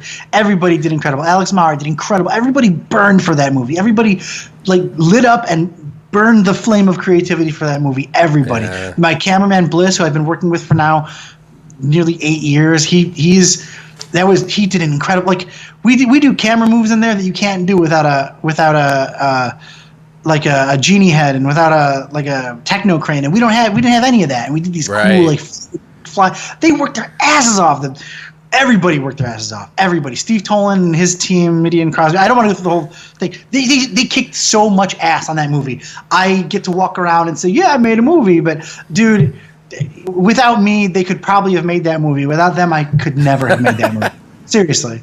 Like, no, if I died sometimes it takes 35 people to make a lightning in a bottle. And it was an amazing movie. Like, it really is good, man. Totally, and I'm not just saying that to stroke you. Right. You know, like, we really enjoy it. Like, it's not going to resonate with everybody, but for those it does, it's perfect. I wanted to target some people and hit people real hard, and other people, not everybody's going to like it. So I realized, if not everybody's going to like my movie, then I should just be very clear about that line and make sure a lot of people really like it. And then some people might hate it, and that's fine. But also, I needed to make a movie people talked about, because I didn't have enough money to get – I couldn't blow up a building. I couldn't fucking get a bunch of CGI. I couldn't do anything incredible. Couldn't get Tom Cruise. From a size perspective. So I had to do something from a thought perspective. I had to give you something to talk about. And if you talk about how much you hate my movie, you're talking about my movie, man. Do you know what I'm saying? Like, if a bunch of people I agree. They're still talking about it. I just got one question, because I forgot to ask it before. The girl, Leia. Yeah. Now, was that derived from Star Wars? I'm supposed to say no, but it super was. Yeah, I knew it. Come on, guys. I fucking knew it. Yeah, I mean, that's the most famous name. I know, because you don't hear Leia too often. Every other reference in that movie, there are hundreds of references. I hope some guy goes crazy one day and tries to figure them all out, because every single page, every line of dialogue has a hidden joke, or a hidden reference or biblical reference or some kind. By the way, I'm in no way religious. I actually included a bunch of religious references because the movie is about death. So I found a whole bunch of death stuff about all kinds of different religions and their beliefs of death. And there's constant references on the walls, in the things he's saying. There's sight gags throughout the entire film. But Leia, there's nothing magic about that. It's Princess Leia, man. Yes. But that's his dream girl, right? It's his dream girl. Of course it's Leia. Of course it's a 1980s dream girl. It's his comfort space. It is. You know what? The movie really had that Fight Club feel to me, and I think that's why it really resonated with me. A lot of people have said that. I've read a lot of reviews. I've heard people say, like, it's like a David Fincher movie, and I was like, have you guys seen a David Fincher? That guy makes incredible fucking movies. That guy, like, dude, are you kidding? You know what it is? It's because you took a lot and injected some sort of style into it. You had this vision. It was a very strong vision. And, that style sort of conveys, because it really does have, like, a lot of style. It may not be everyone's style, but it is a style nonetheless. Right. It may not be David Fincher like you think, but it has such a strong essence to it in that sense of what it is, that it is, in a sense, a David Fincher styled Fight Club feel. I'm only going to argue with you so much. You're like, I'm already done. You can stop now. You're going to say that. You're going to say, like, I am, like, Academy Award nominated David Fincher. I'll take it. I'd like 1/1000th of his next paycheck. Yeah.